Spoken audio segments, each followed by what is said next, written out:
சிருஷ்டிக்கும் எஜமானராயிருக்கின்ற எங்கள் கர்த்தாவே உம்மை நன்றியோடு ஸ்தோத்திரிக்கிறோம்.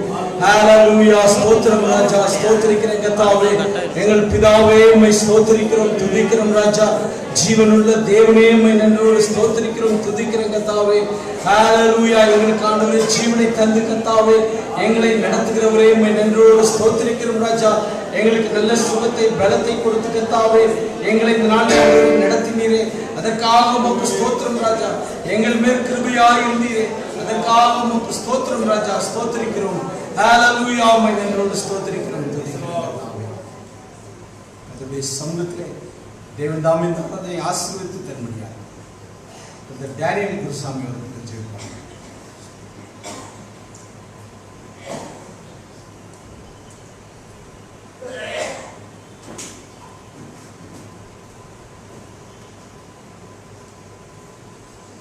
ஸ்தோத்திரம் ஆண்டவரே, ஸ்தோத்திரம் ஆண்டவரே. எங்கள் அன்பின் தகப்பனே கர்த்தாவே, இந்த காலை வேளையில கர்த்தாவே இந்த சபையிலே கூடி நீர் ஜெபிக்க வைத்த கிருபைக்காக உமக்கு ஸ்தோத்திரம் ஆண்டவரே. மகா பரிசுத்தமானவரே உமக்கு ஸ்தோத்திரம். உன்னதரே உமக்கு ஸ்தோத்திரம். கர்த்தாதி கர்த்தாவே உமக்கு ஸ்தோத்திரம் ஆண்டவரே. அன்றைக்கு கர்த்தாவே எஸ்ராவானவன் கர்த்தாவே தன் ஜனங்கள் பாவம் செய்ததை அறிந்து கர்த்தாவே உம்மிடத்திலே அவன் கர்த்தாவே அவன் அம்மா பூசியாமல் கர்த்தாவே அவன் வருத்தத்தோடு அழுது கர்த்தாவே ஜனங்களை பரிசுத்தப்படுத்தினான் ஆண்டவரே. நீர் அவன் அன்றைக்கு அவனோட ஜெபத்தை நீர் கேட்டீர் ஆண்டவரே, அதற்காக உமக்கு ஸ்தோத்திரம் ஆண்டவரே. அதுபோல நெகோமியாவும் அப்படி செய்தார் என்பதை நாங்கள் அறிவோம் ஆண்டவரே. இந்த நேரத்திலும் எங்களை பரிசுத்தப்படுத்தும் ஆண்டவரே. நாங்கள் உம்மிடத்திலே எங்களை தாழ்த்துகிறோம் ஆண்டவரே. நீர் எங்களிடத்தில் பேசும் ஆண்டவரே. அந்த நாளைக்குரிய காரியத்தை குறித்து ஆண்டவரே நீர் எங்களுக்கு என்ன வைத்திருக்கிறோம் அது சகோதரன் மூலியமாய் இன்றைக்கு எங்களுக்கு பேசி அதை நீர் வெளிப்படுத்தும் ஆண்டவரே. உமது வார்த்தைக்கு நாங்கள் கீழ்ப்படைய கிருபை செய்யும் ஆண்டவரே. அதுபோடு கர்த்தாவே நாங்கள் பாடப்போடுகிற பாடல்களை ஆசீர்வதியும். இந்த பாடலானது கர்த்தாவே பரலோகத்தில் எட்ட வேண்டும் ஆண்டவரே மனத்தில் கேட்கிறேன் ஆண்டவரே. இந்த பாட்டு தலைவர்கள் எல்லாம் கர்த்தாவே தாவீது நியமித்தார் என்று அறிவோம் ஆண்டவரே. ஆசாபின் சங்கீதம், ஆசாபு பெரிய பாடல்காரனாக இருந்ததற்காக ஸ்தோத்திரம் ஆண்டவரே. அதுபோல நாங்களும் இந்த பாடல்களை பாடி உண்மை மகிமைப்படுத்த நீர் கிருபை செய்யும் ஆண்டவரே. வராதவர்களும் இன்னும் நீர் கூட்டி சேரும் ஆண்டவரே. அவர்களும் இந்த செய்தியை கேட்டு பலனடைய கிருபை செய்யும். தூரத்தில் இருக்கிறவர்களுக்கும் உங்களுக்கு செய்தி இந்த ஃபேஸ்புக் மூலியமாய் அவர்களும் கேட்க நீர் கிருபை செய்யும் ஆண்டவரே. நீரே எங்களை ஆசீர்வதியும், பாதுகாத்துக் கொள்ளும், பரிசுத்தப்படுத்தும். எல்லாவற்றையும் எங்கள் உயிர் தெழுந்த கர்த்தராகிய இயேசு கிறிஸ்துவின் வினையற்ற நாமத்தில் ஜெபிக்கிற எங்கள் ஜீவனுள்ள நல்ல தகப்பனே.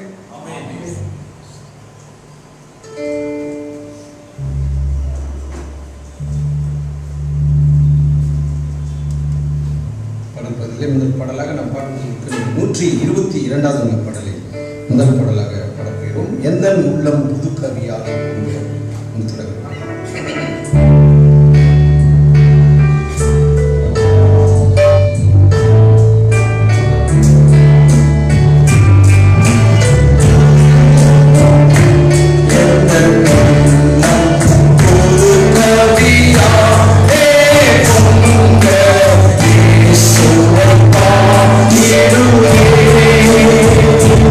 Our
பஞ்ச காலம் பெருகிட்டாலும் கூட தேவன் அவருடைய பிள்ளைகளுக்கு ஆகாரம் கொடுத்து எந்த விதமான நோய்களும் அணுகாதபடிக்கு அவரே நமக்கு அடைக்கலமாயிருந்து நம்மை நடத்துகின்றபடினாலே அவருடைய நாம எப்படியாக பாடத்தில் இருக்கின்ற பாடலை 49 70வது பாடலை நாம் 2வது பாடலாக பாடுவோம்.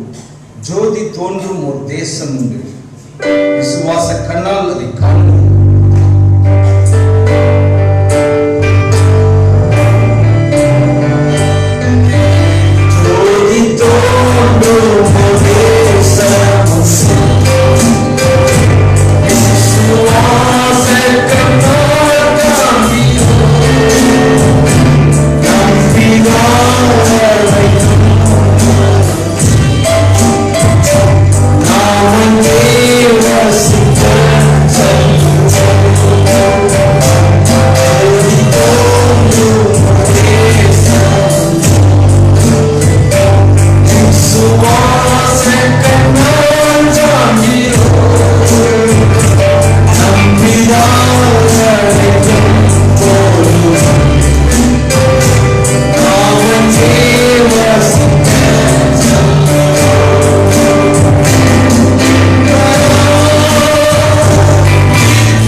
அந்த பரலோக அந்த சந்தோஷத்துக்குள்ளே தேவன் நாம் இருக்கும்படி தேவன் கிருபை செய்திருக்கிறார். அது அவருடைய மிகப்பெரிய கிருபையாக காணப்படுகின்றபடி நாம் எப்படியாக பாடல்களில் கடைசி பாடல் நாம் 90வது பாடல் அதிசயங்கள் செய்கிறவர் என்றும் நமக்குள் இருக்கிறார் என்று தொடங்கும்.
அதனுடைய சமூகத்தில் நாம் யாவும் எழுந்து நின்ற சங்கீத புத்தகத்தை நாம் 132வது சங்கீதத்தை சேர்ந்து வாசிக்க போகிறோம்.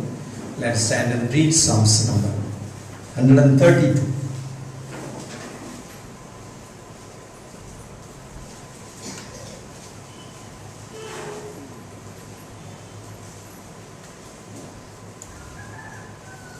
சங்கீதம் 132. கர்த்தாவே, தாவீதையும் அவனுடைய சகல உபத்திரவத்தையும் நினைத்தருளும். அவன், நான் கர்த்தருக்கு ஒரு இடத்தையும் யாக்கோபின் வல்லவருக்கு ஒரு வாசஸ்தலத்தையும் காண மாட்டேன். என் வீடாகிய கூடாரத்தில் பிரவேசிப்பதும் இல்லை, என் படுக்கையாகிய கட்டிலின் மேல் ஏறுவதும் இல்லை. என் கண்களுக்கு நித்திரையையும் என் இமைகளுக்கு உறக்கத்தையும் வரவிடுவதும் இல்லை என்று கர்த்தருக்கு ஆணையிட்டு யாக்கோபின் வல்லவருக்கு பொருத்தனை பண்ணினான். இதோ நாம் எப்ராத்தாவிலே அதன் செய்தியை கேட்டு வனத்தின் வெளியில் அதை கண்டோம்.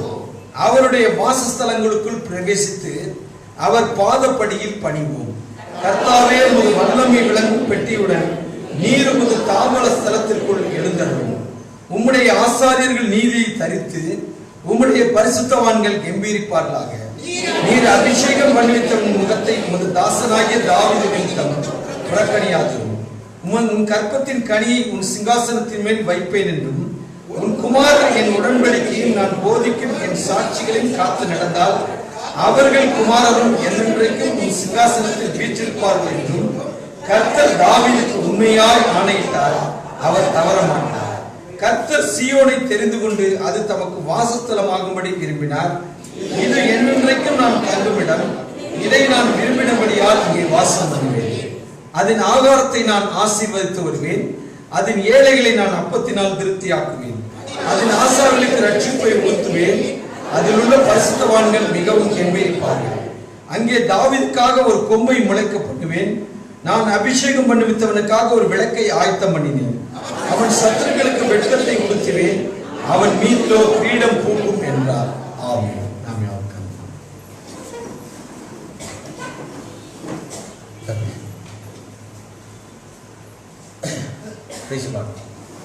ஆண்டவராகிய இயேசுவின் நாமம் மகிமைப்படுவதாக.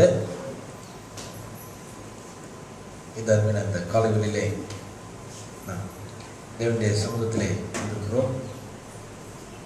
அவருடைய வார்த்தையாகிய சந்நிதியிலே நாம் நாளிலே இருக்கத்தக்கதாக கர்த்தர் நமக்கு உதவி செய்வார். காலையில் வந்துட்டு எல்லாரையும் இயேசு நாமத்தினாலே வாழ்த்துக்கிறேன். I greet you in the name of Lord Jesus Christ. இந்த காலைகளிலே நாம் தேவனுடைய வார்த்தைக்கு செய்திக்கு நாம் செல்வோம். பழைய ஏற்பாட்டிலிருந்து நான் வேதவசனத்தை வாசிக்கிறேன். ஏசாயாவின் தீர்க்கதரிசன புஸ்தகத்திலிருந்து காலைகளிலே வேதவசனத்தை நான் வாசிக்கிறேன். சாட்சிகள் ஏதாவது இருந்தால் நம்ம அடுத்த வாரம் சொல்லிக்கலாம். அந்த நாளில் என்னுடைய செய்திக்கு நேரடியாக சொல்வோம். ஏசாயா 48ஆம் அதிகாரம் வசனம் 11. Isaiah 48 in the Old Testament. Isaiah 48 verse 11 வசனம் 11.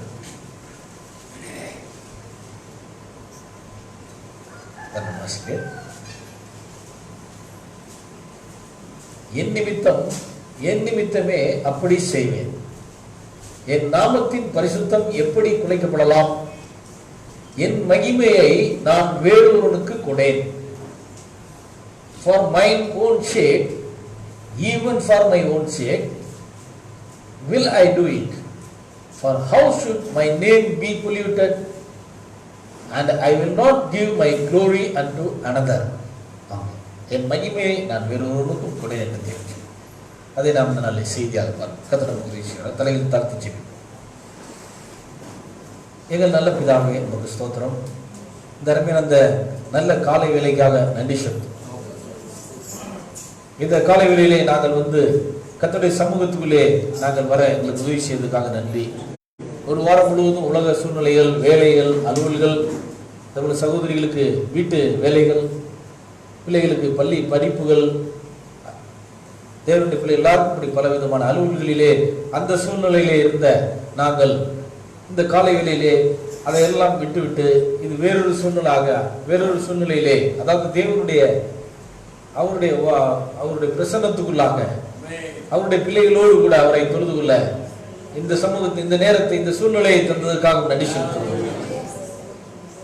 இந்த காலையில் வந்து நாங்கள் எல்லாரும் அமர்ந்திருந்து உண்மை தொழுதுகள் ஆராதிக்க உதவி செய்வதற்காக நன்றி சொல்கிறோம்.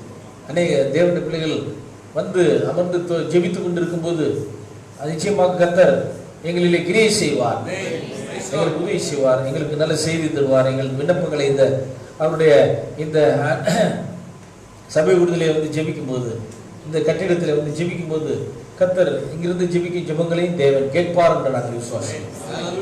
ஆகவே எங்கள் விசுவாசிகள் அநேகர் காலையிலே முன்னால் வந்து அமர்ந்து ஜெபித்துக் கொண்டிருந்தார்கள்.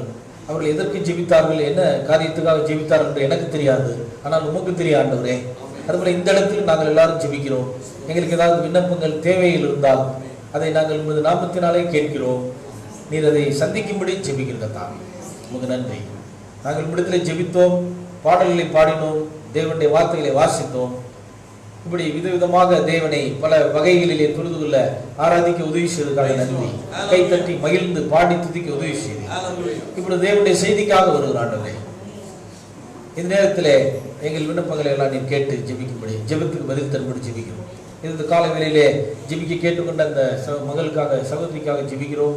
பரீட்சைக்கு சென்றிருக்க அந்த மகளை ஆசீர்வதித்து அந்த மகளுடைய முயற்சி, விடாமுயற்சிக்கு கர்த்தர் ஆண்டவரே ஒரு பலன் தந்து அந்த மகளுக்கு உதவி செய்து அந்த பரீட்சையிலே பாஸ் ஆகத்தக்கதாக மகளுக்கு உதவி செய்யும். அதற்காக வேண்டுகிறோம். தொடர்ந்து முயற்சித்துக் கொண்டே இருக்க உதவி செய்யும். இங்க இருக்கிற நாங்களும் தொடர்ந்து முயற்சித்துக் கொண்டே இருக்க உதவி செய்யும். தேவன் மேல் நாங்கள் அவ நம்பிக்கை அடைந்து விடாதபடிக்கு எப்பொழுதும் அவர் மேல் விசுவாசமாக இருக்க உதவி செய்யும். அவர் மேல் நம்பிக்கையாக இருக்கிற மனுஷன் பாக்கியவான் என்று சொல்லியிருக்கிறார். ஆகவே அதற்காகத்தான் நாங்கள் தொடர்ந்து ஜெபித்துக் கொண்டே இருக்கிறோம். ஒரு நாள் 2 நாள் அல்ல, தொடர்ந்து ஜெபித்துக் கொண்டே இருக்கிறோம். உங்களுடைய ஜெபம் கேட்கப்படும் வரைக்கும் நீங்கள் ஜெபித்துக் கொண்டே இருங்கள் என்று தீர்க்கதரிசி சொல்லுகிறார். ஆகவே எங்களுடைய விண்ணப்பங்கள் இங்கு விசுவாசிகளுக்கு தேவையில் இருந்தால் வேண்டுகிறோம். கர்த்தர் உதவி செய்வீராக. இந்த கால வேளையிலே ஆண்டவரே நாங்கள் உம்மிடத்திலே வேண்டுகிறோம். உலக அதிசயங்களை குறித்து நாங்கள் பிரமிக்கிறோம் ஆண்டவரே. உலக அதிசயங்கள் என்று இந்த உலகத்திலே இந்த வேர்ல்டு ஒண்டர்ஸ் என்று சொல்லக்கூடிய அதிசயங்கள் இருக்கிறது, நிறைய இருக்கிறது. உலக அதிசயம் மக்கள் எல்லாரும் போய் அதை பார்த்து அதை பிரமித்து வருகிறார்கள். இது எப்படி முடியுது, மனிதனால் அது எப்படி செய்ய முடிந்தது என்று சொல்லி ஆச்சரியப்படுகிறார்கள். கர்த்தாவே நாங்கள் இந்த கால வேளையிலே எங்கள் தேவன் அதிசயங்களை செய்கிற தேவன் என்று பார்க்கிறோம். அதிசயங்களை செய்கிறவர் எங்களோடு இருக்கிறார், அற்புதங்களை செய்கிறவர் எங்களுக்கு உள் இருக்கிறார் என்று நாங்கள் பாடுகிறோம். எங்களுக்கு பக்கத்தில் அல்ல, எங்கள் அருகில் மட்டுமல்ல, எங்களுக்கு உள் இருக்கிறேன்.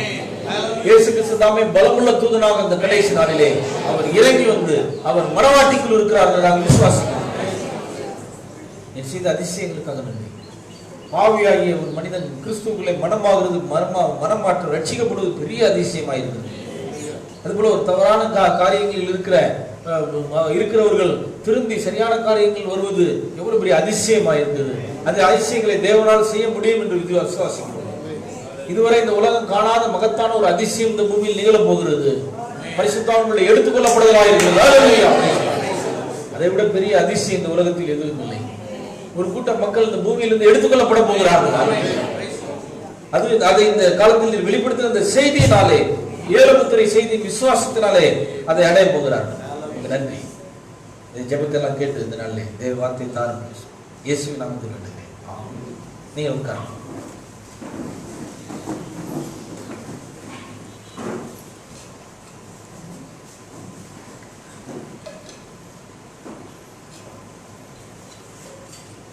வாசித்த தேவதர்சனத்தை தேவன் ஆசீர்வதிப்பார். May God bless these words. இந்த வசனத்திலிருந்து நான் பேசுகிற செய்தியுடைய தலைப்பு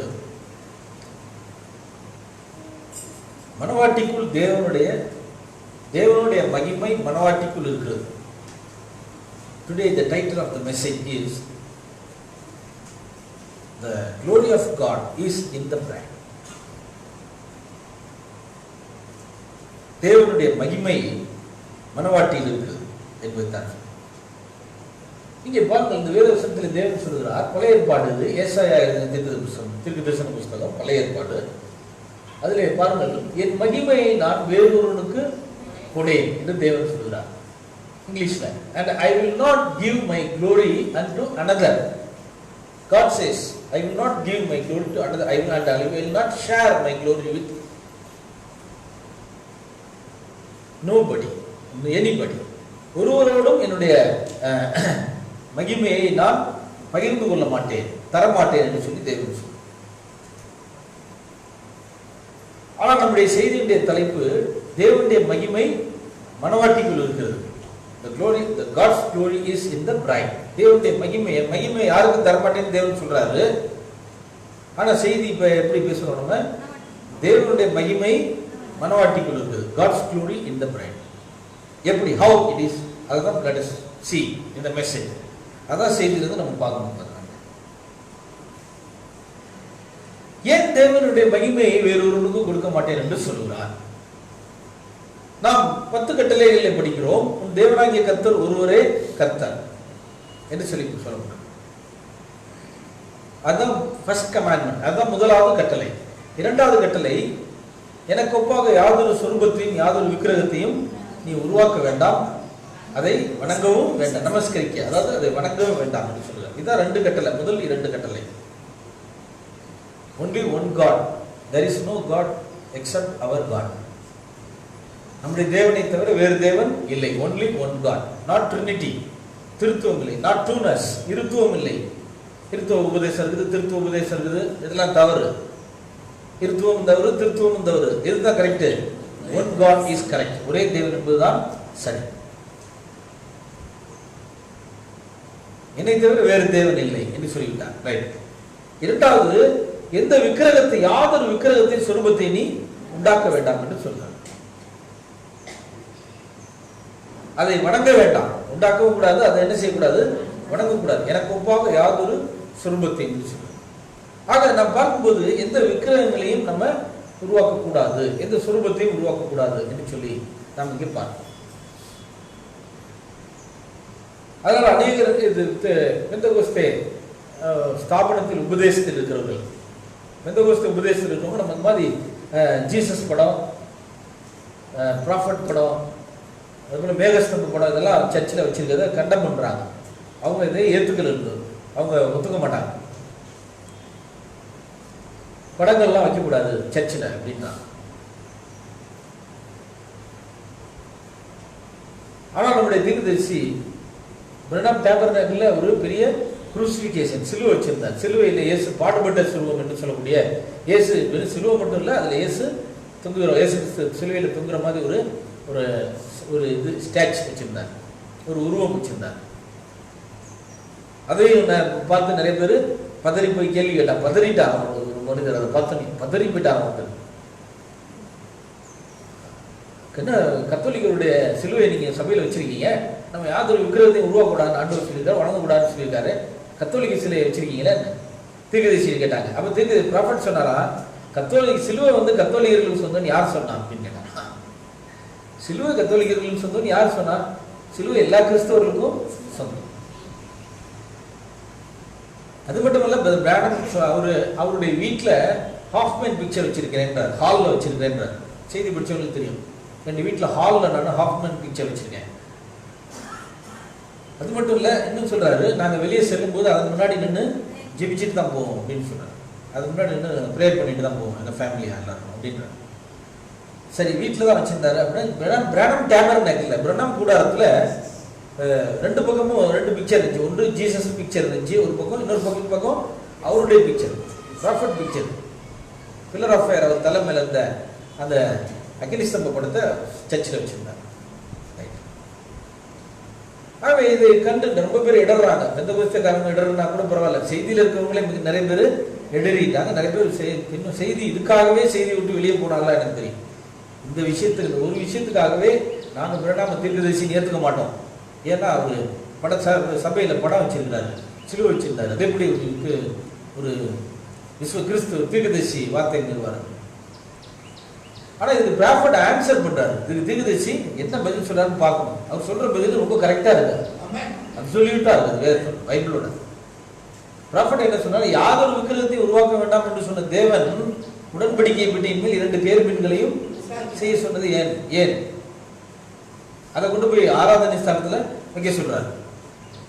அதுபோல சாலமோன் தேவாலயம் கட்டும்போது பெரிய கேருபீன்கள் செய்து தேவாலயத்தில் வச்சான்.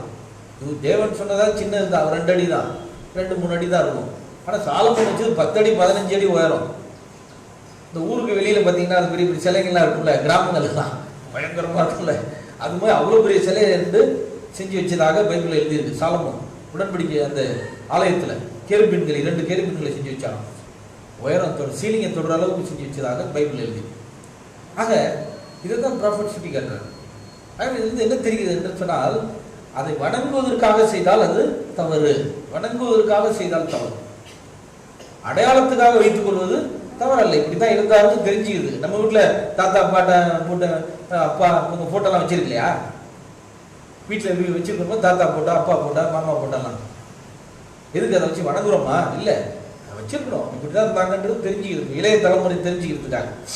அது போல இந்த ஆஃப்மன் பிக்சர்ல இந்த மாதிரி தான் ஜீசஸ் எனக்கு தரிசனம் ஆனார்னு ப்ராஃபட் சொல்றாரு. அதனால அது முக்கியத்துவம் வாய்ந்தது. 3 தடவை இந்த உருவத்துல தான் எனக்கு தேவன் தரிசனம் ஆனார். அது போல பில்லர் ஆஃப் ஃபயர் தலைமையில இருந்தது, அது அதிசயம். Hallelujah, praise the lord. உலக world wonder, one of world wonder. அவங்க 8-9 அதிசயம் தான் சொல்றாங்க, நம்ம இதெல்லாம் சேர்த்துக்கிறோம். பில்லர் ஆஃப் ஃபயர்லாம் என்னது? பெரிய அதிசயம். மனித வரலாறுலே தேவனை முதல் போட்டோ எடுத்தது இந்த போட்டோ தான். அல்லேலூயா, பிரைஸ் தி லார்ட். எவ்வளவு பெரிய அதிசயம் இது! அதிசயங்களை செய்கிறவர் நம்மோடு இருக்கிறார். அல்லேலூயா. தேவனை இது வரைக்கும் யாரும் போட்டோ எடுத்தல. ஆர்சியில எல்லாம் பாத்தீங்கன்னா அந்தோனியாரு செபஸ்தியார் தலையில ஒரு வட்டம் வரைஞ்சிருப்பாங்க, அது வரைஞ்சி வச்சிருக்காங்க, உண்மை இல்லை. ஆனால் இது ரியாலிட்டி, உண்மை. அது தேவன் ஒரு மனிதனோடு சேர்ந்து போட்டோ எடுத்துக்கிட்டாருன்றாரு. அல்லேலூயா. God wanted to take the photography with a man அப்படின்றார். ஒரு மனிதனோட தேவன் போட்டோ எடுத்துக்க விரும்புகிறார். நம்மளாம் பிரபலங்களோட எடுத்துக்க விரும்புவோம். ஆனா பிரபலமான தேவன் சாதாரண மனிதனோடு சேர்ந்து போட்டோ எடுத்துக்கொள்ள விரும்புகிறார். எனக்கு நடிகர்களோட போட்டோ எடுத்துக்குவாங்க, கட்சி தலைவர்களோட, முதலமைச்சரோட, பிரதமரோட போட்டோ எடுத்துக்குவாங்க. பெரிய நபர்களோட எடுத்துக்கிட்டா நம்ம ஒரு பெரிய ஆள்னு காட்டிக்குவாங்க. ஆனா பெரிய நபராகிய தேவன் சாதாரண தாழ்மையான மனிதனோடு சேர்ந்து போட்டோ எடுத்துக்கொண்டார். அது போல அந்த கிளவுட் வச்சிருக்கணும். ஏன்னா இது வேர்ல்டு ஒண்டர், இது heavenly wonder, not world wonder. இது பரலோக அதிசயம். இது மாதிரி 28 மைலுக்கு மேல மேகமே கிடையாது வானத்துல. சயின்டிஸ்ட் ப்ரூஃப் பண்றாங்க, வானத்துல மேகமே இல்ல அந்த இடத்துல, அந்த மேகம் அந்த இடத்துல. அப்புறம் எப்படி மேகம் வந்துச்சுங்க? அங்க தண்ணீரே இல்லைன்றாங்க. there is no moisture above 28 miles அப்படின்றாங்க. அப்புறம் எப்படி மேகம் வந்துச்சுங்க? this is supernatural. அல்லேலூயா. இது இயற்கையானது அல்ல. இது என்னது? இயற்கைக்கு மேம்பட்ட தெய்வீகம். அல்லேலூயா. அதாவது வச்சுக்கிறது தப்பு கிடையாது, போட்டோ வச்சுக்கிறது தப்பு கிடையாது. ஆனால் அது மேலே பல்பு மாட்டி லைட்டு போடுறது, அதுக்கு மெழுகுபத்தி போடுறது, ஊதுபத்தி காட்டுறது, உப்பு போடுறது, அதை தொட்டு கும்பிடுறது, இதுதான் தவறு. அது செய்யறது தவறு. அடையாளத்துக்கு வச்சுக்கிட்டா தப்பு இல்லை, அது செய்ய. அப்படி போட்டோ ஜீசஸ் போட்டோ வைத்துக் கொள்வது, அதுபோல ஆஃப்மேன் பிக்சர் வைத்துக் கொள்வது, ப்ராஃபட் இந்த பில்லர் ஆஃப் ஃபயர் வச்சு கொண்டதெல்லாம் தப்பா இருந்துச்சுன்னா, தீர்க்கதரிசியில பக்கத்துல நிக்கிறாரு ஏஞ்சல் ஆஃப் தி லார்ட், கர்த்தருடைய தூதன் அவர் பக்கத்துல நிக்கிறார்ல, அவர் சொல்லிருப்பார்ல, அவர் சொல்லிருப்பார்ல, நீ இந்த மாதிரி போட்டோ வச்சு எடுக்கல, இங்க வச்சிருந்தா வரமாட்டேன், இந்த போட்டோலாம் எடுன்னு தேவன் சொல்லிருப்பார். தேவன் அவர் பக்கத்துல நிக்கிறாரு, இவர் பேசிட்டு இருக்கிறாரு, பக்கத்தில் நீங்க பேசியிருக்காரு. தேவ ரகசியங்கள் வெளிப்படுத்துறாரு, மறைபொருள்கள் எல்லாம் வெளிப்படுத்துறாரு. மனிதனுக்கு தெரியாது, அது தேவன் சொன்னது ஒரு காலம் தவறாகாது. சமீபத்தில் கூட ஒரு வீடியோ கிளிப் பார்த்தேன். நம்ம சர்ச்சில் இருக்க பிரதர்ஸுங்க, சகோதரர்கள் 2-3 பேர் சேர்ந்து அதை தயாரித்திருக்கிறார். அதை டிரான்ஸ்லேட் பண்ணியிருக்காங்க. பில்லி பாலுடைய விட்னஸ், பில்லி பாலுடைய சாட்சி. அதை அவங்க மொழிபெயர்த்து தமிழில் போட்டிருக்காங்க. நல்ல முயற்சி, கர்த்தர் ஆசீர்வதிப்பு, ஜெபிச்சிங்க. அதுபோல் அது மாதிரி இன்னும் நிறைய டெஸ்டிமனிஸ்லாம் இருந்தால் எடுத்து பண்ணுங்க, கர்த்தர் உங்களை ஆசீர்வதிப்பார். அதை சபையில் விசுவாசிகளுக்கு அனுப்புங்க. அதை எல்லாரும் பார்க்கும்போது ரொம்ப நல்லா இருக்கும். கர்த்தர் அந்த முயற்சியை ஆசீர்வதிப்பாராக. அதுக்காக ஜெபம் பண்ணுவோம். அல்லேலூயா, பிரைஸ் தி லார்ட். அப்போ கர்த்தர் சொல்றது தப்பா ஆகாது. அதில் சொல்றாரு, பில்லி பால் சொல்றாரு, ஒரு பெண் நின்னா, அப்போ ப்ராஃபட் சொன்னாரா, உன்னுடைய விசுவாசம் அதிகரிக்கணும்னா என்ன சொல்லலாம், உன் பேரை சொல்லிட்டாரான்னு, நீ யாருன்னு எனக்கு தெரியாதுல்ல அப்படின்றாரு. உடனே அந்த அம்மா சொல்லுங்க, உடனே அந்த அம்மாவுடைய பேரை சொல்றாரு. உடனே அந்த ஆயிரக்கணக்கான பேர் உட்காந்துருக்காங்க. உடனே அந்த அம்மா அவ்வளோ பேர் முன்னாடி சொல்லுதா, இது என் பேரே கிடையாது அப்படின்னா, இது என் பேரே கிடையாது. மறுபடியும் ப்ராஃபட் சொல்றாரு, இல்ல இதுதான் உன் பேர் அப்படின்றாரு. மறுபடியும் சொல்லுது அந்த அம்மா, இது என் பேரே கிடையாது அப்படின்னு சொல்லிச்சான். எப்படி இருக்கும்? பிலிப்பால் சொல்றாரு, நான் பயந்துட்டேன் அந்த இடத்துல. அவ்வளோ பேர் முன்னாடி இவர் என்ன ஆயிடுவாரு ப்ராஃபட், பொய் சொன்னதெல்லாம் ஆயிடுவாரு, தப்பு சொன்னதெல்லாம் ஆயிடுவாரு, என்ன நடக்க போதுன்னு பயந்தேன். ஆனா ப்ராஃபிட் கொஞ்சம் கூட பயப்படவே இல்லை. கொஞ்சம் கூட ப்ராஃபிட் பயப்படவே இல்லை. உடனே ஒரு நிமிஷம் கண்ணை மூடி அப்படியே ஜெபிச்சான். உடனே ஒரு நிமிஷம் கண்ணை மூடி ஜெபிச்சுட்டு மறுபடியும் சொன்னாரா, சகோதரியே உனக்கு கல்யாணம் ஆயிடுச்சா அப்படின்னு கேட்டாராம். உனக்கு கல்யாணம் ஆயிடுச்சாங்க. உடனே அந்த அம்மா சொன்னா, எனக்கு கல்யாணம் ஆகி டைவர்ஸ் ஆயிடுச்சு. நீ டைவர்ஸ் ஆகிறதுக்கு முன்னாடி உன் பேர் என்ன அப்படின்னு கேட்டாராம். அப்போ ப்ராஃபிட் சொன்ன அந்த பேரை தான் அந்த அம்மா சொன்னிச்சான். என்ன ஜோன்ஸ், கேத்தி ஜோன்ஸ். அந்த அம்மா சொல்லுது, உனக்கு இப்போ உன் கல்யாணம் ஆயிடுச்சா? ஆயிடுச்சு.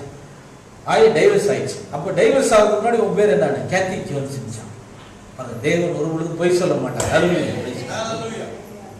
அப்ப அந்த கத்தோட்டுக்கு சொல்லிருக்க வேண்டியது, அந்த மேகப்படத்தையும் இந்த ஆப்மெண்ட் படத்தெல்லாம் எடு அப்படின்னு சொல்லிருக்கலாம்ல. மனிதர்கள் சொல்றாங்க, ஆனா யார் சொல்ல எடு? தேவன் சொல்றாங்க. அது போலதான் ஒரு ஊழியக்காரர் சொன்னாரு. நம்ம அப்ப ஒரு ஊழியக்காரர் சொன்னா, நம்ம சர்ச்சில் இங்கதான் உட்கார வச்சு அவங்கள பொண்ணு மாப்பிள்ளை உட்கார வச்சு மேரேஜ் நடத்திட்டு இருந்தேன்.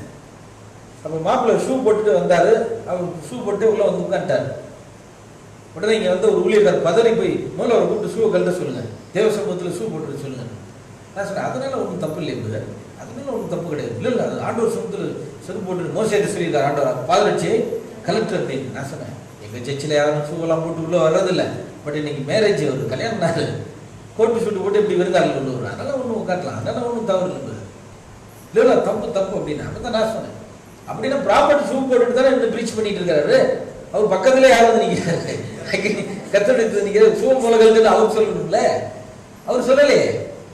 ஆகவே இது பழைய ஏற்பாட்டில் ஸ்தான்பது, ஆனா புதிய ஏற்பாட்டில் இது கிடையாது. ஆகவே முதல் கட்டளை என்ன என்று வேறு தேவன் உனக்கு உண்டாக வேண்டாம். இரண்டாவது கட்டளை, உன் தேவனாகிய கர்த்தர் எரிச்சல் உள்ள தேவனாய். Your god the Lord is the jealous God. உன் தேவனாகிய கர்த்தர் எரிச்சல் உள்ள தேவனாய் இருக்கிறார். So you should not make any idols. ஆகவே நீ யாதொரு விக்கிரகத்தை நீ உருவாக்க வேண்டாம். Because I don't want to give my glory to another. என்னுடைய மகிமையை வேறொருவருக்கு நான் கொடுக்க மாட்டேன். தேவனாகிய கர்த்தர் எரிச்சல் உள்ள தேவனாய். நம்ம தேவன் எப்படி இருக்கிறாரா? எரிச்சலா. Our God is the jealous God. நம்முடைய தேவன் எரிச்சல் உள்ளவரா இருக்கிறார். ஏன்னா அவரை விட்டுட்டு வேற எந்த விக்கிரகத்தை நம்ம மகிமைப்படுத்தினால் அவரால் அதை பொறுத்துக் கொள்ள முடியாது. தேவனை தவிர வேறு யாரை வணங்கினாலும் அவரால் என்ன செய்ய முடியாதான்? பொறுத்துக் கொள்ள முடியாது. ஒரு உதாரணம் எடுத்துவோம். ஒரு வீட்டில் கணவன் மனைவி இருக்கிறாங்க. கணவன் மனைவி வீட்டில் இங்கே சமையல் பண்ணுறதுக்கு பதிலாக எதிர்த்த வீட்டில் போய் உட்காந்து அங்கே சமையல் பண்ணிட்டு இருந்தான்னு வைங்க. அங்கே போய் சமைச்சு கொடுத்து அந்த எதிர்த்து வீட்டுக்காரனோட அங்கே சமைச்சு கொடுத்துருந்தா எப்படி இருக்கும் கணவனுக்கு? பொறுத்துக்கோனா. இந்த பக்கத்து வீட்டில் போய் அவங்க துணி துவைச்சு கொடுத்துட்டு இருந்தானே, இவன் துணி துவைக்காம எப்படி இருக்கும் அவனுக்கு? எரிச்சல் வரும்ல அவனுக்கு. அதுபோல இங்க உங்க வீட்டை கூட்டாம இப்ப அந்த இடத்து பக்கம் வீட்டை போய் அங்க கூட்டிட்டு இருந்தாங்க, பொறுத்து கொள்ள முடியாது அவனால. அவனுக்கு என்ன ஆயிரும்? அவனுக்கு எரிச்சல் வந்துடும், பயங்கர எரிச்சல். அதுபோல தேவனுக்கு அதை விட பயங்கரமான எரிச்சல் வரும். என்ன ஆகணும்? அவரை விட்டுட்டு அங்க கடல் கரையில போய் ஏதாவது விக்கிரகங்களை கும்பிட்டோன்னு, அல்லது இங்கிட்டு போய் மலையில போய் ஏதாவது சிலைகளை கும்பிட்டோன்னு, வேற எங்கிட்ட விக்கிரகங்களை வேறு தெய்வங்களை வணங்கினா ஒரு கணவனுக்கு வருகிற எரிச்சலை விட யாருக்கு எரிச்சல் அதிகமா வரும்? தேவன். தன்னை மதிப்பு மரியாதை கொடுக்க வேண்டும் என்று கணவன் விரும்புகிறான். அதை விட தேவன் தன்னை அவர் தன்னை ஒரு மனிதன் வணங்க வேண்டும் என்று விரும்புகிறார். இங்க ரெஸ்பெக்ட், அங்க என்னது? வொர்ஷிப். இங்க ரெஸ்பெக்ட், அங்க வொர்ஷிப். அதான் தேவன் சொல்லுங்க, முதலாவது தேவனுடைய ராஜ்யத்தையும் அவருடைய நீதியையும் தேடுகிறார். ஆக இந்த விஷயத்துல தேவன் அவரை விட்டுட்டு வேற விக்கிரகங்களை வழிபடுற விஷயத்துல தேவன் எப்படி இருக்கிறார்? அவரு எரிச்சல் உள்ளவராக இருக்கார். ஏன்னா அவரை விட்டுட்டு வேற யாரும் என்ன செஞ்சக்கூடாது? மகிமைப்படுத்திடக்கூடாது. விக்கிரகங்களை, சிலைகளை நம்ம வழிபடக்கூடாது என்று தேவன் இருக்கிறார். பாருங்க, ஏசாயா 42:8, என் மகிமை வேறொருவனுக்கும் கொடைன்னு சொல்லிட்டாரு. ஆனா அந்த வேறொருவன் யாருன்னு சொல்லல. அந்த வேறொருவன் யாரும் நமக்கு தெரியல. இப்ப பாப்போம் அந்த வேறொருவன் யாருன்னு பார்ப்போம். இப்ப ஏசாயா 42:8 பாருங்க, நான் கர்த்தர், இது என் நாமம், என் மகிமையை வேறொருவனுக்கும் என் துதியை விக்கிரகங்களுக்கும் கொடையேன். இப்ப தெரிஞ்சிச்சு, தேவனுடைய மகிமையை வேறொருவனுக்கு கொடையேன். அந்த வேறொருவன் யாரும் பார்க்க, வேறொருவன் யாரு? மேற்படி ஆளு அந்த மேற்படி ஆள் யாரும் பார்த்துருவாங்க. என் மகிமையை வேறொருவனுக்கும் அந்த வேறொருவன் யாரும் பார்க்கும். என் துதியை விக்கிரகங்களும் கூட I am the Lord, I am the Lord, that is my name, and my glory will I not give to another, neither my praise to graven images. என்னுடைய துதியை விக்கிரகங்களுக்கு நான் கொடுக்க மாட்டேன். அப்ப தேவனை விட்டுட்டு அந்த வேறொருவன் சொல்றது யாரு? விக்கிரகம். தொடர்ந்து பார்ப்போம் அது என்ன. கிரேவன் இமேஜஸ், நரகலான விக்கிரகங்கள். ஆகவே விக்கிரக ஆராதனை நாம் செய்யக்கூடாது. தேவனை விட்டு நாம் என்ன செய்யக்கூடாது? விக்கிரக ஆராதனை செய்யக்கூடாது. விக்கிரக ஆராதனை தேவன் வெறுக்கிறார். விக்கிரக ஆராதனை அவர் வெறுக்கிறார். அவருக்கு பிரியமானது அல்ல. சிலை வழிபாடு அவருக்கு பிரியமானது அல்ல. ரைட். ஆகவே இவைகள்லாம் என்னது? These are all the graven images. இதெல்லாம் விக்கிரகங்கள். மனிதர்கள் இது போல விக்கிரகங்களை செய்து உள்நாட்டிலும் வெளிநாட்டிலும் உலகெங்கிலும் அவர்கள் வழிபட்டு வணங்கி கொண்டிருக்கிறார்கள். இதெல்லாம் விக்கிரகம். இது ரோமா அப்படி கிரேக்க நாட்டில் இருக்கிற தெய்வங்கள், மற்ற ஆர்சி சர்ச்சில் இருக்கிற தெய்வங்கள். கடைசியில் என்ன இருக்குது? இது கடைசியில் சபை இருக்கு, சர்ச் இருக்குது, சர்ச் பில்டிங், சபை கட்டணம் இருக்கு. சரி, இதெல்லாம் விக்கிரகம் பரவாயில்ல. ஆனா இது சபையை போட்டு வச்சிருக்கீங்களே அப்படின்னா ஸ்தாபனமே ஒரு விக்கிரகம் தீர்க்கதரிசி. ஸ்தாபனம் கூட என்ன, நீங்க ஸ்தாபனத்தில் இருந்தீங்கன்னா ஒரு ஸ்தாபனமே ஒரு விக்கிரகம். அதான் சொல்றாரு பெந்தகோஸ்தே என்ன சொல்லலாம், நாங்கள் விக்கிரக ஆராதனை செய்யவில்லை என்று சொல்லி, ஆனால் அவர்கள் விக்கிரக ஆராதனை செய்கிறார்கள். அவருடைய ஸ்தாபனமே ஒரு விக்கிரகமாக இருக்கிறது. அதனால தான் ஸ்தாபனத்தையும் போட்டுருக்கோம், சர்ச்சையும் போட்டுருக்கோம். ஸ்தாபனத்தை உரிமை கொண்டாடணும்னா அது விக்கிரக ஆராதனை. அதை செய்யக்கூடாது. இங்கே கூட சில பேர் செய்யறாங்க. அந்த மாதிரி செய்யறவங்களுக்கு சொல்றேன் நான். சில பேர் இங்க உள்ள நுழையும் போது சர்ச்சை வாசல் நின்று இப்படி பெரிய கும்பிடு போட்டுட்டு உள்ள வர்றாங்க. ஒரு சிலர் புதுசா வர்றவங்க உங்களுக்கு தெரியாம சபை வாசல் அங்க வெளியில இருந்து ஒரு பெரிய கும்பிடு இப்படி போட்டுட்டு தான் உள்ள வர்றாங்க. நான் சொல்றேன் அப்படி செய்யாதீங்க, தப்பு. அப்படி செஞ்சீங்கன்னா அந்த கட்டடத்தை நீங்க என்ன செய்றீங்க? கும்பிடுறீங்க. இந்த கட்டடத்தை கும்பிடுறீங்க. கட்டடத்துக்கு கும்பிடு போடக்கூடாது. நம்ம யாருக்கும் வணங்கணும்? நம்ம தேவனை தான் வணங்கணும். அது தவறான செயல். இப்படி சபை முன்னாடி கும்பிடு போட்டு ஆர்சியில தான் அப்படி இப்படி போறது. ஒருவேளை தெரியாம அந்த பழக்கம் இருக்குமோ அதை மாத்திக்குவோம். நம்ம தேவனை தான் வணங்க வேண்டும், கட்டடத்தை கும்பிடக்கூடாது. தேவன் கட்டடத்தில் மட்டுமல்ல, நம்முடைய இதயத்திலே இருக்கிறார். எப்பொழுதும் நம்மோடு கூட அவர் இருக்கிறார். இது வந்து ஒரு பில்டிங், கேதரிங் பில்டிங், ஒரு ஃபெலோஷிப்காக வரும்.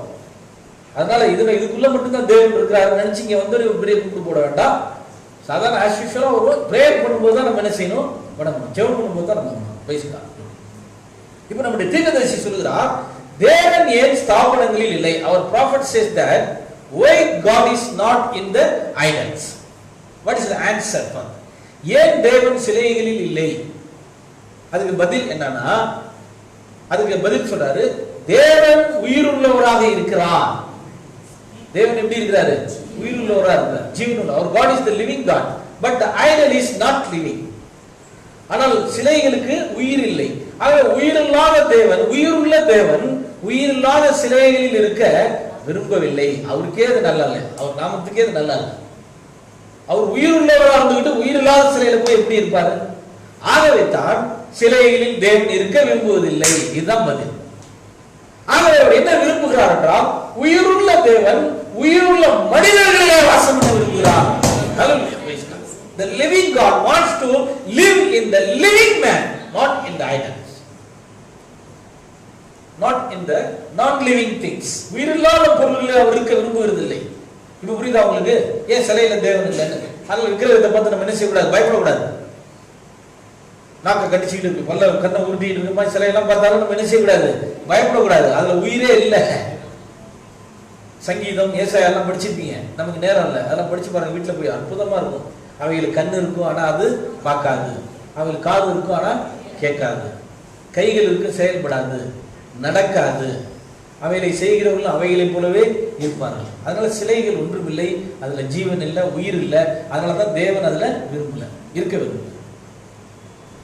சிலைகளில் மட்டுமல்ல, மிருகங்கள், பறவைகளில் கூட தேவன் வாசம் பண்ண விரும்பவில்லை. God will not come into the beast and the birds. மிருகங்கள், பறவைகளில் தேவன் இருக்க விரும்ப மாட்டார். பைபிள் எங்கேயும் அந்த மாதிரி இல்லைன்றார் ப்ராஃபட் சொல்றார். ஆனா மிருகங்களுக்குள்ள பிசாசு இறங்க வேணா பார்ப்பான். மிருகங்களுக்குள்ள இறங்க பார்க்கறது யாரு? பிசாசு வேணா செய்வாங்க, சாத்தா செய்வான். அதுக்கு எவிடன்ஸ் பார்த்தீங்கன்னா ஏதேன்ல சர்ப்பத்துக்குள்ள இறங்கினான் பிசாசு. ஏதேன் சர்ப்பத்துக்குள்ள யார் இறங்கினா? பிசாசு. சர்ப்பன்ற மிருகத்துக்குள்ள பிசாசு இறங்கி போய் ஏவாளை போய் வஞ்சித்தான் அப்படின்னு. அப்ப மிருகத்துக்குள்ள பிசாசு இறங்கினான். அதுபோல கதலேயனுடைய நாட்டிலே பன்றிகள் கூட்டத்துக்குள்ளே போகும்படி அசுத்தாவிகள் கேட்டுக்கொண்டது. உங்களுக்கு நான் என்ன செய்யணும் அப்படின்னு இயேசு கேட்டார். லேகியோன் பிசாசு பார்த்து அந்த பன்றிகளுக்குள்ளே நாங்கள் போக வேண்டும் என்று சொன்னார். உடனே இயேசு போ அப்படின்னாரு. உடனே எல்லா பிசாசும் எல்லா அசுத்தாவையும் ஓடி போய் பன்றிகளுக்குள்ள இறங்கிடுச்சு.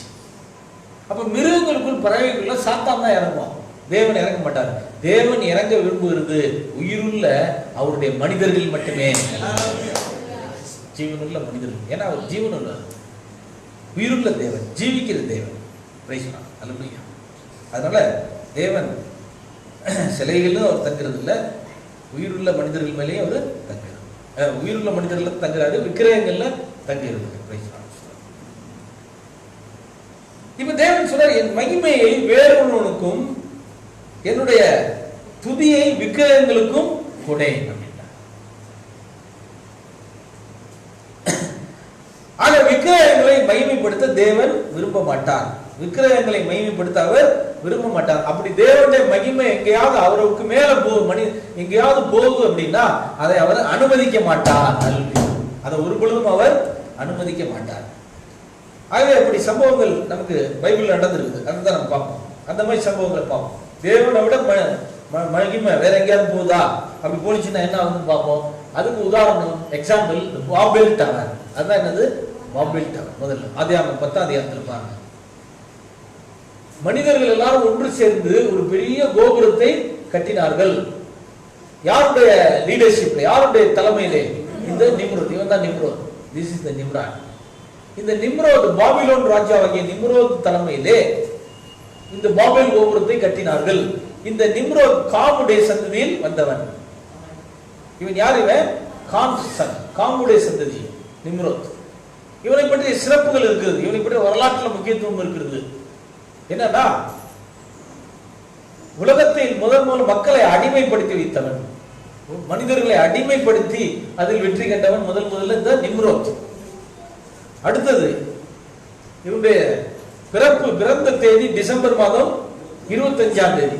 நிம்ரோத் பிறந்த நாள் அது டிசம்பர் 25. பாபிலோனிய கடவுளாக வணங்கப்பட்டவன். தன்னை எல்லாரும் பாடும்படி, தேவனை விட்டு தன்னை மகிமைப்படுத்தும்படி, தன்னை வணங்கும்படி செய்தான் நிம்ரோத். இப்படி இவன் தான் பாபேல் கோபுரம் கட்டினா. இந்த கோபுரத்தை கட்டி மனிதர்கள் தேவனை விட்டுட்டு மகிமையை மனிதர்களுக்கு இந்த நிம்ரோத்துக்கு கொண்டு வந்து கொண்டிருக்கும் போது பரலோகத்திலிருந்து தேவன் அதை பார்த்தார். பரலோகத்திலிருந்து பார்த்தார். சிலைய இந்த கோபுரத்தை கட்டி பயங்கரமா மகிமைப்படுத்திட்டு இருக்கும்போது தேவன் பார்த்தார், என் மகிமையை வேறொருவனுக்கும் நான் கொடேன் பார்த்தார். உடனே இனிமேல் விட்டு வைக்க கூடாது அப்படின்னு சொல்லி தேவன் பரலோகத்திலிருந்து இறங்கி வந்து இந்த பாபேல் கோபுரத்தை தகர்த்து போட்டார். அல்லேலூயா. தேவனை விட்டுட்டு பாபேல் கோபுரத்துக்கு மகிமை போற உச்சகட்ட இடம் வரும்போது அதை அப்படியே தகர்த்து விட்டார். அல்லேலூயா.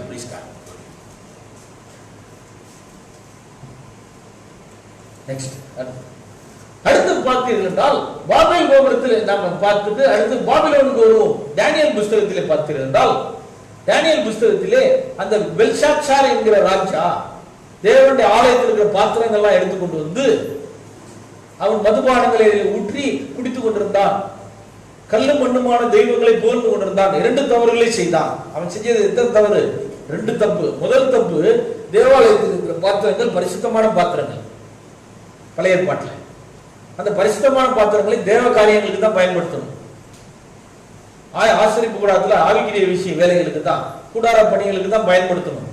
அதை கொண்டாந்து தண்ணி ஊற்றி அதை ஊற்றி இதை ஊற்றி திராட்சை ரசத்தை ஊற்றி தட்டில் அப்போ ரசம் இதெல்லாம் வச்சு கறி மீன் எல்லாம் வச்சு நல்லா சாப்பிட ஆரம்பிச்சான்.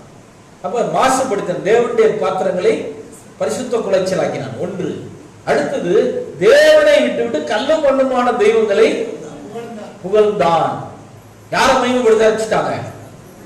விக்கிரகங்களை மகிமைப்படுத்தினாங்க. யாரை மகிமைப்படுத்தியிருக்க வேண்டும்? தேவனை மகிமைப்படுத்தி இருக்க வேண்டும். என்றால் தேவன் துதியை விரும்புகிறார், தேவன் மகிமையை விரும்புகிறார், அவர் தொழுது கொள்வதை ஆராதிக்கப்படுவதை விரும்புகிறார். அதற்காக தான் அவர் தேவதூதர்களை படைத்தார். தேவன் என்ற வார்த்தைக்கு ஆராதிக்கப்படுகிறவர் என்று அர்த்தம், தொழுது கொள்ளப்படுகிறவர் என்று அர்த்தம் தேவன் என்ற வார்த்தைக்கு. ஒருத்தர் கேட்டாரு, தேவனை நம்ம துதிச்சு தான் ஆகணுமா, தேவனை நம்ம ஆராதிச்சு தான் ஆகணுமா பிரதர், அப்படி செய்யாம இருக்கலாமா அப்படின்னு கேட்டார். ஆனா பைபிள்ல சொல்லுது அவர் ஆராதனையை விரும்புகிறார். அல்லேலூயா, பிரைஸ் தி லார்ட். தேவனை ஸ்தோத்திரம் பண்ணணும், துதிக்கணும். அவருக்கு ஸ்தோத்திர ஆண்டவரே, ஸ்தோத்திர கர்த்தாவே, துதிக்கணும் ஆண்டவரே, துதிக்கணும். நம்ம தேவனை நேரம் கிடைக்கும் போதெல்லாம் அவர் ஆராதிக்கணும். அதை அவர் விரும்புகிறார். தேவன் அவரை துதிக்கணும், அவரை மகிமைப்படுத்தணும். எல்லாவற்றையும் விட தேவனையே நாம் முதலாவதாக மகிமைப்படுத்த வேண்டும். முதலாவது தேவனுடைய ராஜ்யத்தையும் அவருடைய நீதியையும் கேடுங்கள். இவர்கள் கல்லும் மண்ணுமான தெய்வங்களை துதித்து அவர்கள் போற்றி புகழ்ந்து கொண்டிருந்தாங்க. உண்மையான தேவனை விட்டுட்டு, அது யார் பாத்திரங்கள்லாம் வச்சுக்கிட்டு தேவன் விட்டு ஆலயத்தில் கொண்டு வந்த பாத்திரங்களை உடனே தேவன் பார்த்தார். அவரால் அதை சகித்துக் கொள்ள முடியவில்லை, அதனால் அவரால் அதை தாங்கிக் கொள்ள முடியவில்லை. அந்த அளவுக்கு துதிச்சிருக்கானுங்க. நீங்க கேட்கலாம், எப்பயுமே என்ன, எப்பயுமே அது மாதிரி நடந்துகிட்டு தானே இருக்குது. இது அதை விட பயங்கரமா நடந்துகிட்டு இருக்கு. ஆகவே தேவனால் அதை பொறுத்து கூட முடியவில்லை. ஆகவே பரலோகத்திலிருந்து ஒரு கை விரல் வந்து அங்கே நியாய தீர்ப்பை பாபிலோனிலே எழுதினது. அல்லேலூயா, praise the Lord. A human hand came and wrote the judgment. அது சோரிலே வந்து கை விரலை எழுதினது. அல்லேலூயா, பிரைஸ் தி லார்ட். கை விரல் எழுதினது என்னது? ஜட்ஜ்மெண்ட் எழுதினது. பிரைஸ் தி லார்ட், அல்லேலூயா. இயேசு கிறிஸ்து குனிந்து தரையிலே எழுதினான். விபச்சார ஸ்திரியை கையும் மையமா பிடிச்சிட்டு இருந்தாங்க. அப்ப இயேசு கிறிஸ்து என்ன பண்ணாரு? குனிந்து தரையிலே எழுதினார்.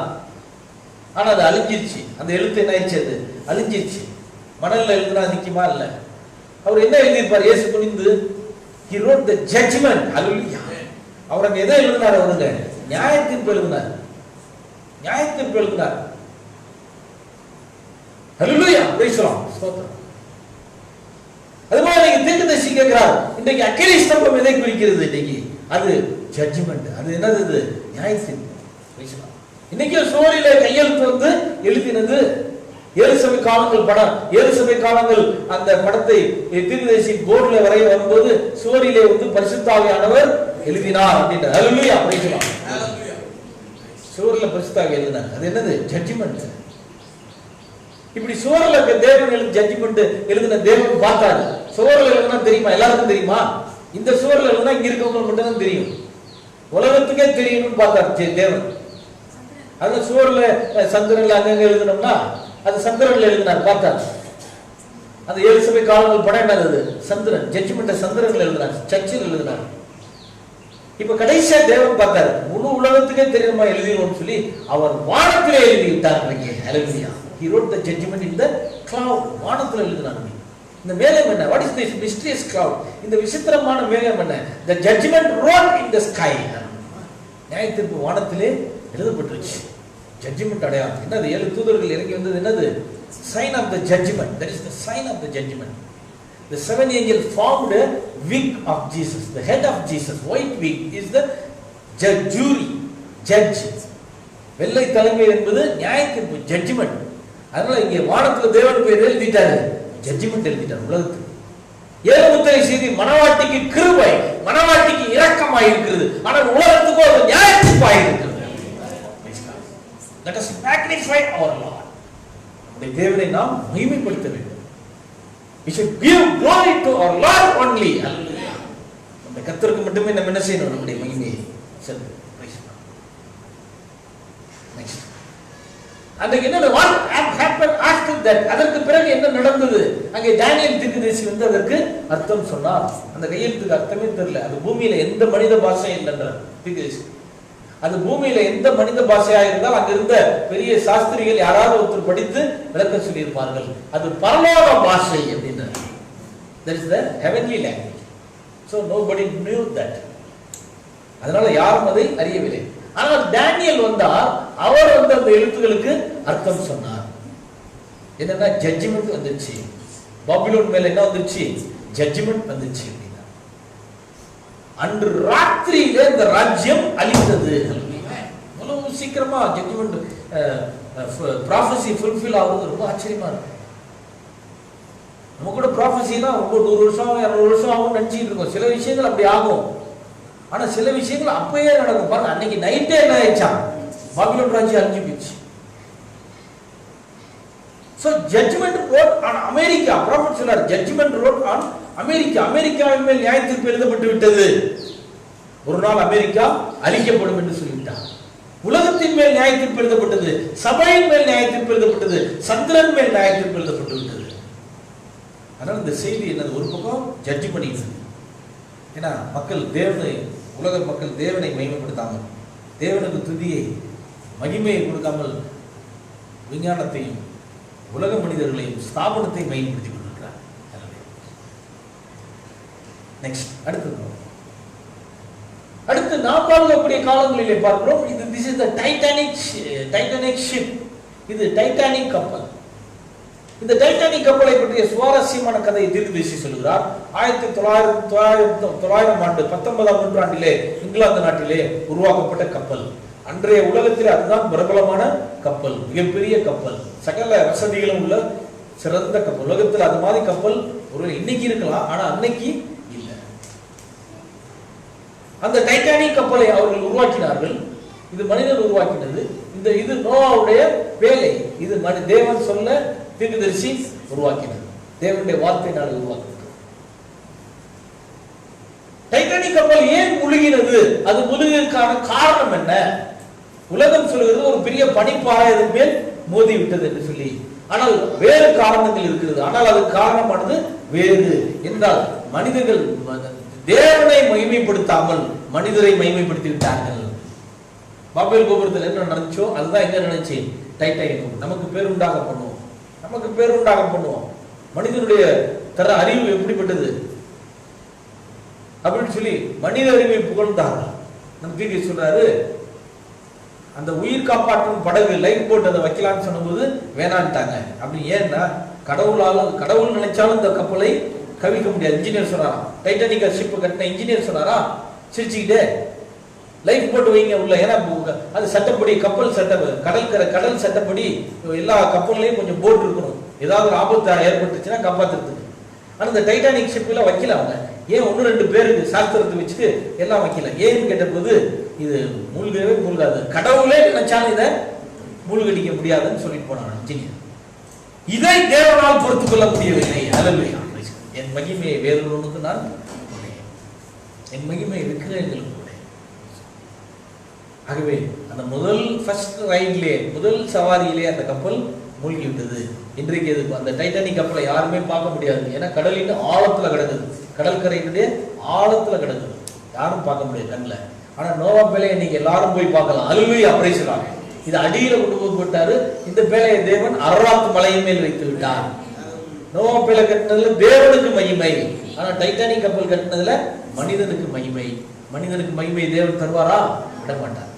என் மகிமை வேறொருவனுக்கு நான் உடையேன். இப்படி நாம் பார்த்து கொண்டு வரும்போது மகிமையை மனிதர்கள் எடுத்துக் கொள்கிறார்கள். அதுபோல மகிமையை தேவனுக்கு மேலாக எடுத்துக்கொள்ள விரும்பின வேறொரு மனிதன், வேறொரு நபர் இருக்கிறான். அவன் தான் யாரு? சாட்டன். அவன் தான் யாரு? சாத்தான், லூசிஃபர். இப்பதான் நமக்கு புரியுது. இப்பதான் நம்ம ஆரம்ப வசனத்துக்கு அர்த்தம் புரியுது. என் மகிமையை வேறொருவனுக்கும் உடையேன் அப்படின்னா அந்த ஆள் யாருக்கும் தெரிஞ்சிச்சு. இப்ப அந்த நபர் யாரு? சாட்டன், சாத்தான். சாத்தான் நம்ம சொல்றோம், சைத்தான் அப்படின்னு சொல்றாங்க. பைபிள் அவனுக்கு என்ன சொல்லியிருக்கு? லூசிஃபர். அவனுடைய பேர் என்ன சொல்லியிருக்கு? லூசிஃபர்னு சொல்லியிருக்கு. சாத்தான், லூசிஃபர் எப்படி இருப்பான்னு மனிதர்கள் வரைந்த கற்பனை படம். இது யார் என்ன படம்? இது மனிதர்கள் வரைந்த கற்பனை படம். சாத்தானுக்கு கருப்பா இருக்குன்னா 2 கொம்பு வாங்கி வச்சிருக்காங்க, வால் இருக்குது, சிறகுகள் இருக்குது. இப்படி மனிதர்கள் கற்பனையா வரைஞ்சி வச்சிருக்காங்க. பார்க்கறதுக்கு ஒரு மிருகம் போல பயங்கரமான உருவமா. ஆனா பைபிள்ல உள்ளதின்படி பார்த்தால் சாத்தானுக்கு கொம்புகள் கிடையாது. சாத்தானுக்கு என்ன கிடையாது? கொம்பு கிடையாது, வால் கிடையாது. வால் வரைஞ்சி வச்சிருக்காங்க. ஆனா செட்டைகள் இருக்கு. சாத்தானுக்கு என்ன இருக்குது? செட்டைகள் இருக்கு. ஏன்னா அவன் ஒரு கேருபீன் என்று பைபிள் சொல்லுது. சாத்தான் யாரான? ஒரு கேருபீன். கேருபீனுக்கு each cherubim has 6 wings. ஒவ்வொரு கேருபீனுக்கும் 6 செட்டைகள் இருக்கு. அதனால சாத்தானுக்கு செட்டைகள் இருக்கு. ஆனா இவங்க சொல்லும்போது கொம்பு இல்ல, வால் கிடையாது. அதுல மாடு மாதிரி, மிருகம் மாதிரி போட்டு வச்சிருக்காங்க, ஒரு கொடூரமா. ஆனால் நம்முடைய பைபிள் சொல்லுது சாத்தான் மிகவும் அழகானவன் அப்படின்னு சொல்லி. இவங்க இந்த படத்துல இருக்க மாதிரி கற்பனை பண்ணாதீங்க. சாத்தா எப்படி இருப்பானா? ரொம்ப அழகா இருக்கும். தீர்க்கதரிசி சொல்றாங்க ரொம்ப அழகா இருப்பான் அப்படின்னு. நீங்க நினைக்கிற மாதிரி கொம்பு இதெல்லாம் வச்சுக்கிட்டு மாடு மாதிரி இருக்க மாட்டான். அழகா இருக்கும் சாட்டன். அதுபோல நவக்கிரகங்களிலே 9 கிரகங்கள் இருக்குது, நவக்கிரகங்கள். அந்த நவக்கிரகங்களே மிகவும் அழகான கிரகணம் எது, பிளானட் எதுனா சனி தான். சனி கிரகம் தான் பார்க்கறதுக்கு அழகா இருக்கும். மற்ற கிரகங்களோட அவ்வளவு அழகா இருக்கும். என்னது? சனி. அந்த சனின்ற கிரகத்தை இங்கிலீஷ்ல பேர் என்ன? சாட்டன். சனிக்கு பேரு சாட்டன். அப்ப கிரகங்களே ரொம்ப அழகான கிரகம் எது? சாத்தான், சாட்டன், சனி தான். அதுபோல சாத்தான் மிகவும் அழகானவன். அதனால்தான் அவன் அழகை உபயோகப்படுத்தி மனிதர்களை வீழ்த்துகிறான். அதனாலதான் பிசாசு அழகினால் மனிதர்களை வீழ்த்துகிறான் இந்த நவீன உலகத்திலே அப்படின்றார். ஆகவே தேவனுடைய மகிமையை எடுத்துக்கொள்ள பார்த்தவன் யாரு? சாத்தான். எஸ்ஐயா 14ஆம் அதிகாரம். அதிகாலையின் மகனாகிய விடிவெள்ளியே, இங்கிலீஷ்ல ஓ லூசிஃபர் அப்படின்றது. ஓ லூசிஃபரே, அதிகாலையின் மகனே, தேவனுடைய வடபுறத்தில் ஆராதனை ஸ்தலத்தின் மேல் ஏறுவேன் என்று சொன்னாயே, தேவனுக்கு மேல் ஏறுவேன் என்று சொன்னாயே. அப்ப தேவனுக்கு மேல ஏறி தேவனுடைய மகிமையை எடுத்துக்கொள்ள நினைத்தவன் யாரு? சாத்தான். அதை குறித்து அற்புதமான சுவாரஸ்யமான ஒரு காரியத்தை தீர்க்கதரிசி சொல்கிறார்.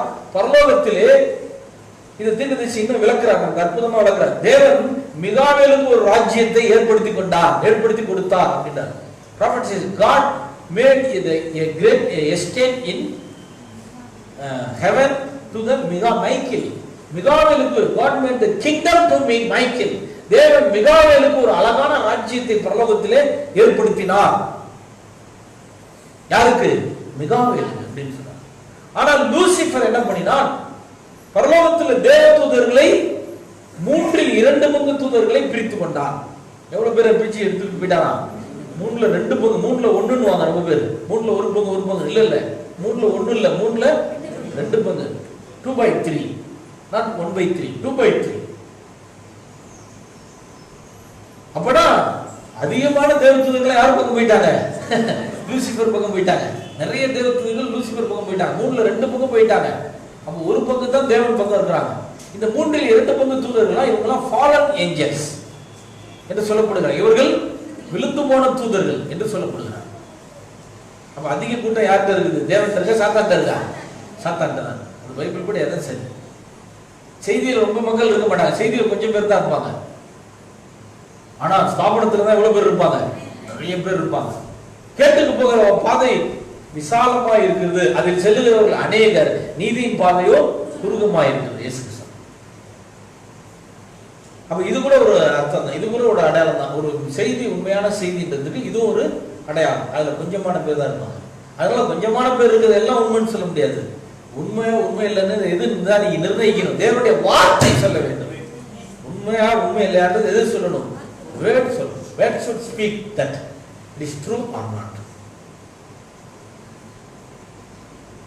ஆகவே பெரிய யுத்தம் நடந்தது. பரலோகத்தில் பெரிய யுத்தம் நடந்தது. மிகாவேல் ராஜ்யத்துக்கு மேல ஏறுவேன்னு ஆசைப்பட்டான். மிகாவேல் ராஜ்யத்தை போல நம்ம ஒண்ணு ஃபார்ம் பண்ணணும், நம்ம ஒண்ணு உருவாக்கணும்னு ஆசைப்பட்டான். யாரு? சாத்தான். அதனால பரலோகத்தில் பெரிய வார் நடந்துச்சு. Great war happened in heaven. We don't know that how many days it will happen. அது எவ்வளவு நாட்கள் நடந்தது நமக்கு தெரியல. ஆனா பெரிய சண்டை நடந்துச்சு. கடைசியிலே இறுதியிலே அந்த யுத்தத்திலே மிகாவேல் ஜெயித்து விட்டார். Finally Michael won the battle. கடைசியில மைக்கேல் ஜெயிச்சிட்டார் இந்த சண்டையில. He kicked Satan from heaven and then he fall into the earth. மிகாவேல் சாத்தானை எட்டி உதைச்சார். அவர் எட்டி ஒரு உதைச்சார். எங்க உதைச்சாரா? பரலோகத்தில் தோத்து போனானா? அவனுக்கு தோத்தவனை எட்டி ஒரு உதைச்ச உதையில அவன் பரலோகத்திலிருந்து விழுந்தானா. வந்து எங்க விழுந்தானா? இந்த பூமியிலே விழுந்து. காரணம் என்ன? What is the reason? காரணம் என்ன? தேவனுக்கு மேல் தன்னை மகிமைப்படுத்த வேண்டும் நினைச்சான். தேவனுக்கு மேல தன்னை உயர்த்தணும்னு நினைச்சான். அதனாலதான் என் மையம் அதை தேவன் விரும்புவாரா? விடுவாராத? விடமாட்டார். தேவன் அதை விடமாட்டார். என் மகிமையை வேறொருவனுக்கும் நான் கொடுக்க மாட்டேன். என்னுடைய மகிமை யாருக்கும் தர மாட்டேன். இப்பதான் நம்ம முக்கியமான இடத்துக்கே வரப்போறோம். இப்பதான் முக்கியமான இடத்துக்கு வரப்போறோம். நல்ல ஞாபகம். இப்போ உங்களை பார்த்து ஒரு கேள்வி கேட்குமா, தேவன் என்ன சொல்றாரு? என் மகிமையை வேறு ஒருவனுக்கும், அப்ப மகிமையை வேற யாருக்கும் கொடுப்பாரோ கொடுக்க மாட்டார் தேவன்? சொல்லுங்க, சத்தமா சொல்லுங்க. கொடுக்க மாட்டார். தேவன் யாருக்கும் மகிமையை தர மாட்டார். சரி, யோவான் எழுதின சுவிசேஷம் 17ஆம் அதிகாரம் 22ஆம் வசனம்.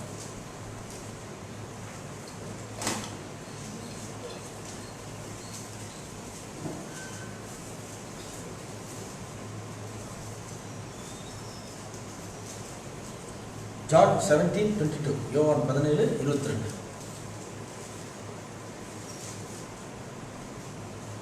21 படிப்போம். Amen. ஜீசஸ் ப்ரே பண்றாரு. Jesus praise. இயேசு ஜெபிக்கிறார். அவர்கள் எல்லாரும் ஒன்றாய் இருக்கவும், பிதாவே நீர் என்னை அனுப்பினதை உலகம் விசுவாசிக்கிறதற்காக நீர் என்னிலேயும் நான் உம்மிலேயும் இருக்கிறது போல அவர்கள் எல்லாரும் நம்மில் ஒன்றாய் இருக்கவும் வேண்டிக் கொள்கிறேன். இது என்னது? இயேசு கிறிஸ்துவினுடைய ஜெபம். இயேசு ஜெபிக்கிறார். Right. That they all may be one, as thou, Father, art in me and I in thee, that they also may be one in us, that the world may believe that thou hast sent me. நீர் என்னை அனுப்பினதை உலகம் விசுவாசிப்பதற்கு அவர் எல்லாரும் ஒன்றாயிருக்கணும். இப்பதான் பார்க்க போறோம் முக்கியமான செய்திக்குரிய வசனத்தை 22 பாருங்க. யோவான் 17 எடுத்தது. நாம் ஒன்றாயிருக்கிறது போல அவர்களும் ஒன்றாயிருக்கும்படி நீர் எனக்கு தந்த மகிமையை நான் அவர்களுக்கு கொடுத்தேன். ஹல்லேலூயா. Praise God. பாருங்க, நீர் எனக்கு தந்த மகிமையை, and the glory which thou gavest me I have given them, that they may be one even as we are one. Hallelujah. பிதாவே நாம் ஒன்றாயிருக்கிறது போல அவர்களும் நம்மில் ஒன்றாயிருக்கும்படி நீர் எனக்கு தந்த மகிமையை நான் அவர்களுக்கு கொடுத்தேன். Listen closely, watch closely this verse. வசனத்தை நல்லா கவனமா பாருங்க. பழைய ஏற்பாட்டில் யெகோவா சொல்றாரு, என் மகிமையை யாருக்கும் தரமாட்டேன். I will not give my glory to another அப்படின்னு படிச்சோம். என் மகிமையை யாருக்கும் தர முடியாதுன்னு சொல்றாரு.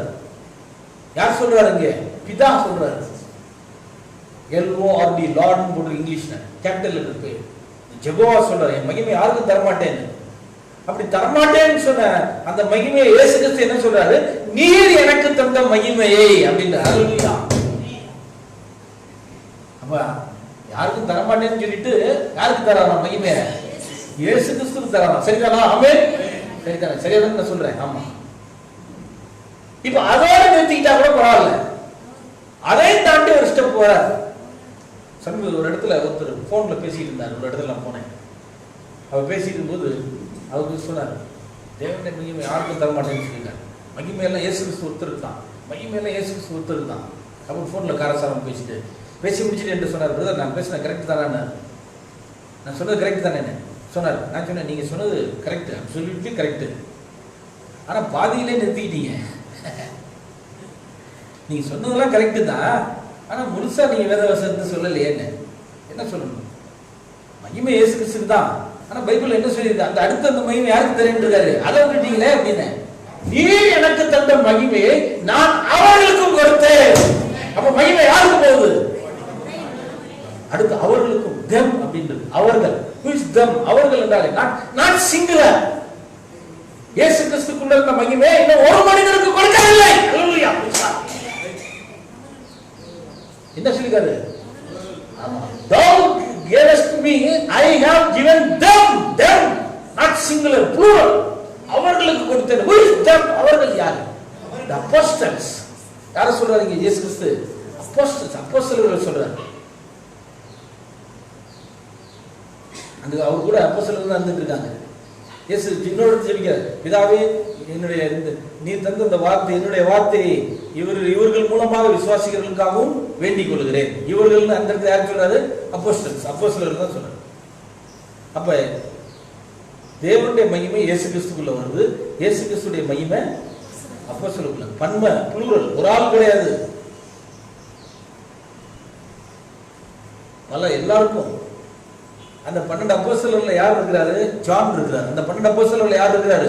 யோவான் இருக்கிறார், ஜான் இருக்கிறார். யோவான் தீர்க்கதரிசி என்ன சொல்றாரு? John is the representative to the bride. John is for the bride. John the revelator, வெளிப்படுத்தின விசேஷத்தை எழுதின யோவான் is for the bride. யோவான் மணவாட்டி கிடையாது. அப்ப 12 அப்போஸ்தலர்ல யார் இருக்கிறாரு? யோவான் இருக்கிறாரு. அப்பனா யோவான் யார் கிடையாலும்? மணவாட்டி கிடையாலும். அப்ப மகிமை இயேசு கிறிஸ்துவிட்ட இருந்து யாருக்கு வருது? மணவாட்டிக்கு வருது. ஹalleluya, praise God. Praise God. So ஆகவே மகிமை, என் மகிமை யாருக்கும் வேறொருவனுக்கும் கொடேன், என் மகிமை வேறொருவனுக்கும் கொடேன் என்று சொன்னார் தேவன். ஆனா இயேசு ஜெபிக்கிறார், பிதாவே நீர் எனக்கு தந்த மகிமையை நான் அது அவரோட மட்டும் வச்சுக்காம, மகிமையே யாருக்கும் தர்றது இல்ல, அதுல இவர் கொடுத்ததே பெருசு அப்படின்னு சொல்லக்கூடாது. இவருனா இவங்களுக்கு வர தர்றாருன்னு அப்படி இல்ல. மகிமை யாருக்கு சென்றுச்சு? கர்த்தராகிய இயேசு. அதனால நம்ம என்ன செய்யணும்? We should glorify Jesus is the God. Hallelujah. இயேசுவே தேவன். He is the one God. We should say he is the one God. இவர் இயேசு கிறிஸ்து ஒருவரே தேவன். He is the Father.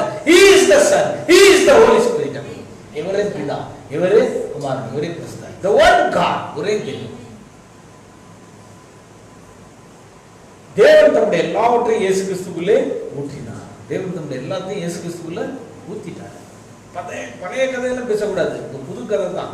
அவர் மடியில செல்ல பிள்ளையா இருந்தா எப்படி இருந்தா எப்படி, அதெல்லாம் பழைய ஏற்பாடு, அதெல்லாம் பழைய கதை. இப்ப நடப்ப பேசணும். நடப்ப என்ன பண்ணணும்? இயேசு கிறிஸ்து பூமியில இருந்தப்போ குமாரனா இருந்தார், அதெல்லாம் ரைட்டு தான். ஆனா உயிர் தெழுந்து மறுபடியும் போய் எங்க போயிட்டாரு? தேவனுக்குள்ளே போயிட்டாரு. அப்ப இப்ப யார் பிதா? இன்னைக்கு இயேசுவே. திருத்துவக்காரன் சொல்லமா, அதெல்லாம் உலகம் உண்டாரு முன்னாடி மடியில இருந்தாரு, படுத்திருந்தாரு, அதெல்லாம் ரைட்டு தான், அதெல்லாம் ரைட்டு தான். பூமியில போய் பிதாவே பிதாச்சு எல்லாம் சரிதான், அதெல்லாம் இல்லைன்னு சொல்லல. பாலையும் சக்கரையும் தனித்தனியா தான் இருந்துச்சு அப்ப தனித்தனி தான். ஆனா இப்ப என்ன ஆயிடுச்சு? கலந்துட்டோம். இப்ப கலந்துட்டோம் பாலையும் சக்கரை. இனிமேல என்ன சொல்லக்கூடாது? வேற வேறன்னு சொல்லக்கூடாது. பால் வேற சக்கரை வேற நீமே சொல்லக்கூடாது. முன்னாடி தனியா தான் இருந்துச்சு, இப்ப கலந்தாச்சு, இப்ப ஒன்னாயிடுச்சு. நான் தேவனுக்கு வந்து மறுபடியும் தேவனிடத்துக்கு போகிறேன், மறுபடியும் போறேன். இதாவுடைய வலது பாசத்துல போய் அவர் உட்கார்ந்து. There is a worshiping place. அதான் ஆராதனை ஸ்தலம், அதான் பரலோகம், ஹெவன். அதனால இப்ப தேவனுடைய மகிமை எல்லாம் யாருக்குள்ள வந்துருச்சு? கர்த்தராகிய இயேசு கிறிஸ்து வந்துருச்சு. அதனால தான் நம்ம இயேசுவை வணங்குறோம். அதனால தான் இயேசுவை வணங்குறத தேவன் ஏற்றுக்கொள்றாரு. ஏன்னா அவரே அவருக்குள்ள என் மகிமை யாருக்கும் தரமாட்டேன்னு சொல்லியிருக்காரு. வேறு யாருக்கும் தரமாட்டேன்னு சொல்லியிருக்காரு. இயேசு கிறிஸ்து வேறு யாரும் இல்ல. பிதாவே நீரும் நானும் ஒன்றாய் இருப்பது போல அவர்கள் நம்மில் ஒன்றாய் இருக்க வேண்டும். வேறு யாருக்கும் சொன்னாரு, வேறு யாரும் சாத்தான். என் மகிமையை வேறொருவனுக்கு கொடுவேன், என் மகிமை வேறொருவனுக்கு கொடேன் என்று சொன்ன அந்த ஒருவன் யார்? வேறொருவன் யாரு? அது சாத்தான், அது விக்கிரகம், அது மனிதர்களை குறிக்கும். ஆனால் இயேசு கிறிஸ்து என்பது வேறொருவர் அல்ல, தேவனுடைய சரீரமாக இருக்கிறார். பிதாவாகிய தேவனுடைய சரீரம் கர்த்தராகிய இயேசு கிறிஸ்துவாக இருக்கிறார். தேவனுடைய ஆண் பாகம், God's male part is Jesus Christ. தேவனுடைய ஆண் பாகம் யாரு? கர்த்தராகிய இயேசு கிறிஸ்து. Who is the female part of God? Hallelujah. தேவனுடைய பெண் பாகம் என்பது என்ன? நெக்ஸ்ட் தேவனுடைய பெண் பாகம். Who is the female part of God? The bride of Christ. Hallelujah. மணவாட்டி தான் தேவனுடைய பெண் பாகம். ஆண் பாகம் பெண் பாகம் சேர்த்தா தான் தேவனே வருவார், முழு தேவனே கிடப்பார். முழு தேவன் என்னன்னா ஜீசஸ் கிரைஸ்ட் இருக்கணும். யார் இருக்கணும்? பிரைட் இருக்கணும். பிரைட் வந்து பாடி, ஜீசஸ் யாரு? ஹெட். பாடி ஹெட் சேர்ந்தா தான் பெர்ஃபெக்ட் மேன் உருவாக முடியாது. ஹalleluya. Praise God. நீர் தந்த மகிமையை நான் இவர்களுக்கு. அப்ப அடுத்த மகிமை யாருக்கு வந்துருச்சு? இப்ப பிரைடுக்கு வந்துருச்சு. as per the word of God, தேவனுடைய வசனத்தின்படி. இது கொஞ்சம் கஷ்டமா தான் இருக்கும், இது ஏற்றுக்கொள்றதுக்கு சிரமம் தான், ஏத்துக்கிறதுக்கு இது சிரமம் தான். ஆனா வசனத்தின்படி இதுதான் கரெக்ட். வசனப்படி இதுதான். நீர் தந்த மகிமை நான் அவரோட இயேசு கிறிஸ்துவோட வச்சிக்கல. அந்த மகிமையை யார் கொடுத்துட்டாரு? அவர்களுக்கு. பன்மை, ஒரு ஆள் கிடையாது, பன்மை. அவர்களுக்கு நம்ம ஒரு குரூப் ஆஃப் பீப்புளுக்கு போகணும். லோடி எங்க போகணும்? ஒரு குரூப் ஆஃப் பீப்புள். அது யாரு? பிரைட். பிரைட். பிரைடு எத்தனை பேருங்க? எண்ணி சொல்லியிருக்கேன். பிரைடு எவ்வளவு பேருன்னு? அது எண்ணிக்கை எண்ண முடியாத திரளான ஜாதி, ஜில்லான பாஷைக்கார, திரளான ஜனங்கள், கோத்திரங்கள் இருந்தும் திரளானவர்கள். விதவிதமான ஜாதியிலிருந்து பிரைடு எடுக்கும். ஒரு ஜாதியிலிருந்து பிரைடு இல்லை, எண்ண முடியாத ஜாதி. பல பிரைடு ஒரு ஜாதியிலே எல்லாம் பிரைடு இல்லை, பலவிதமான ஜாதியிலேருந்து இருக்க, பலவிதமான மொழி பேசுறது, பலவிதமான கோத்திரம் கோத்திரம் உள்ளது. அப்போ உலகம் முழுவதும் பிரைடு இருக்கிறாங்க. The invisible body of the bride, காணக்கூடாதக்கு மனவாட்டி சரீரம். அதனால தேவனுடைய மகிமை யாருக்கு வந்துச்சு? பிரைடுக்கு வந்துச்சு. அதான் வசனத்தின்படி உண்மை, அதை நான் விசுவாசிக்கிறேன். அல்லேலூயா.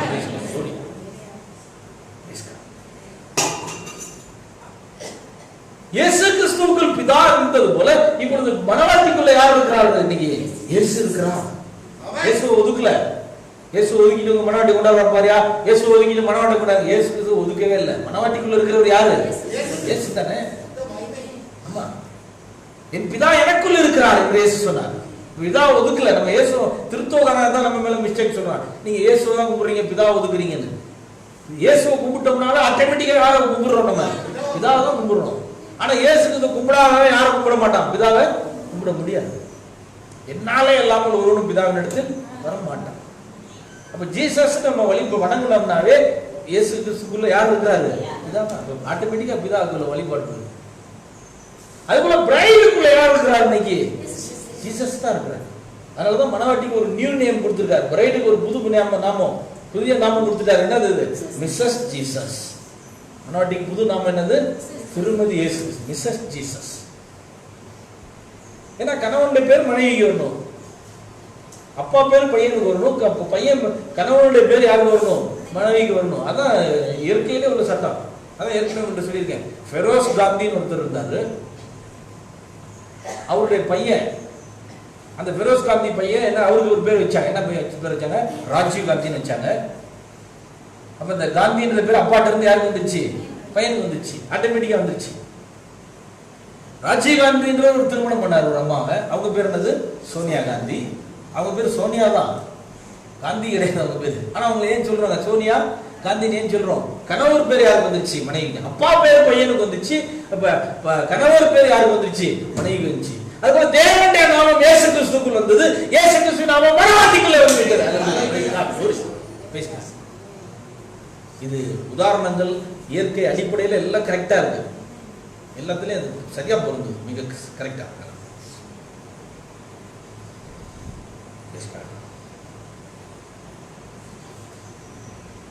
யோவான் 12:28.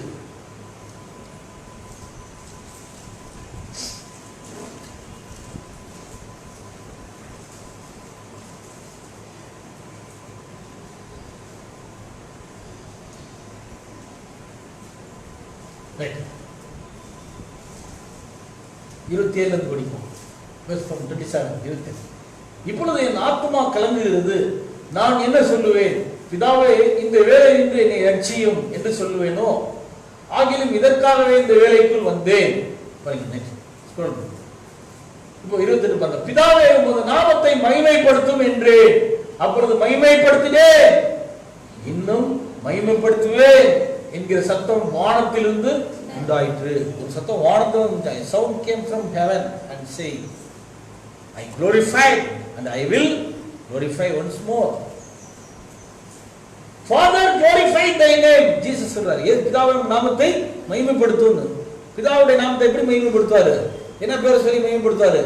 ஜீசஸ். பிதாவுடைய நாமம் என்னது? ஜீசஸ். இயேசு தான் மகிமைப்படுத்தணும். ரொம்ப பேருக்கு தெரியல இன்னைக்கு இந்த யூதர்களுக்கு. பிதாவின் நாமம் இயேசுக்கு தெரியல. அவங்க யெகோவா நினைச்சிட்டு இருந்தாங்க.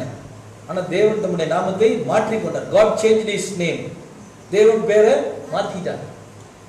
Then came there a voice from heaven saying, I have both glorified it and will glorify it again. நான் மகிமைப்படுத்திட்டேன் நாமத்தை. இயேசு பிதாவே மகிமைப்படுத்தும் அப்படின்னப்ப வானத்தை சொன்னாரு, அதெல்லாம் மகிமைப்படுத்திட்டேன், இன்னொரு தடவை மகிமையும் படுத்த போறேன் அப்படின்னு. அது என்ன மகிமைப்படுத்திட்டேன், படுத்த போறேன். அப்ப எந்த மகிமைப்படுத்துறாரு? அவருடைய the Father, the name of Father glorified in Jesus ministry. Hallelujah. Is it it? சரியா? ஆமென். தேவனுடைய நாமம் இயேசுவிலே, இயேசுவின் ஊழியத்தில் மகிமைப்படுத்தப்பட்டது அப்படின்னு ப்ராஃபட் சொல்றாரு. அப்ப இன்னொரு தடவை மகிமைப்படுத்துவேன்னு சொன்னாரு. எப்ப மகிமைப்படுத்துவது? Hallelujah. Praise the Lord. He will once again glorify in the bride ministry. Hallelujah.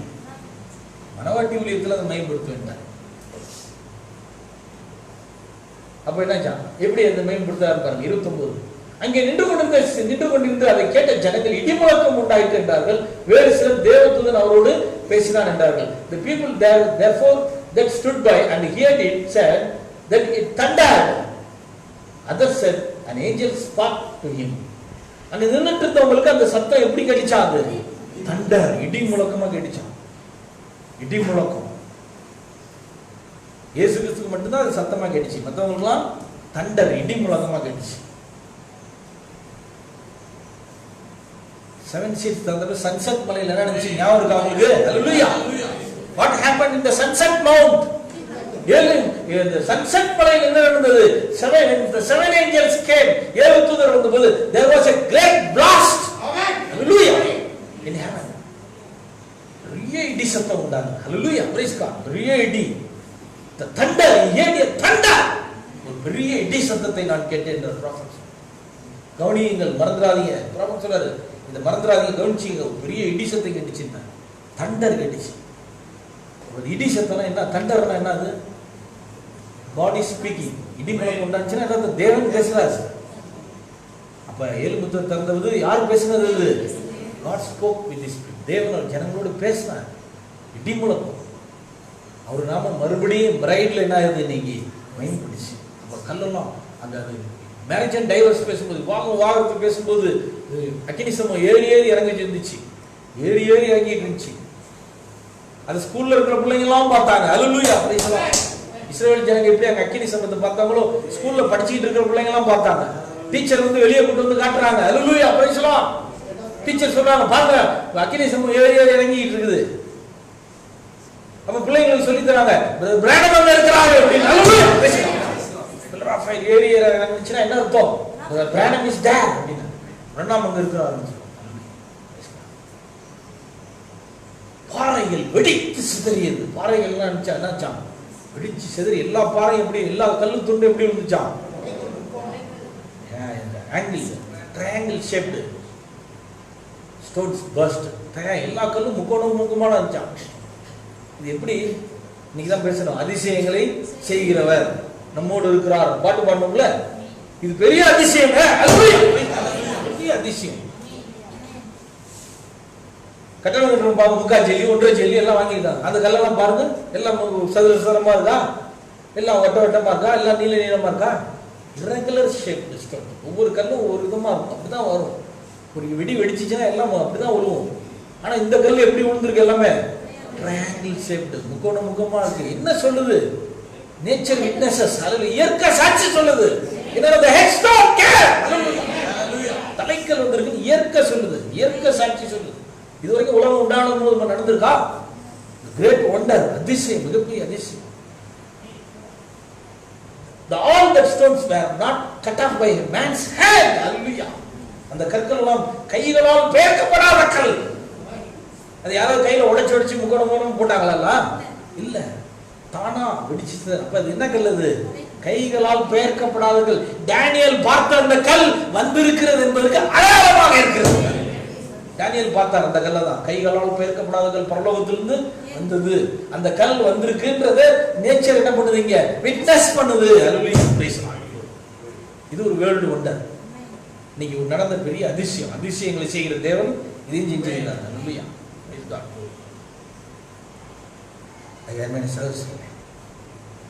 First seal, முதல் முத்திரை.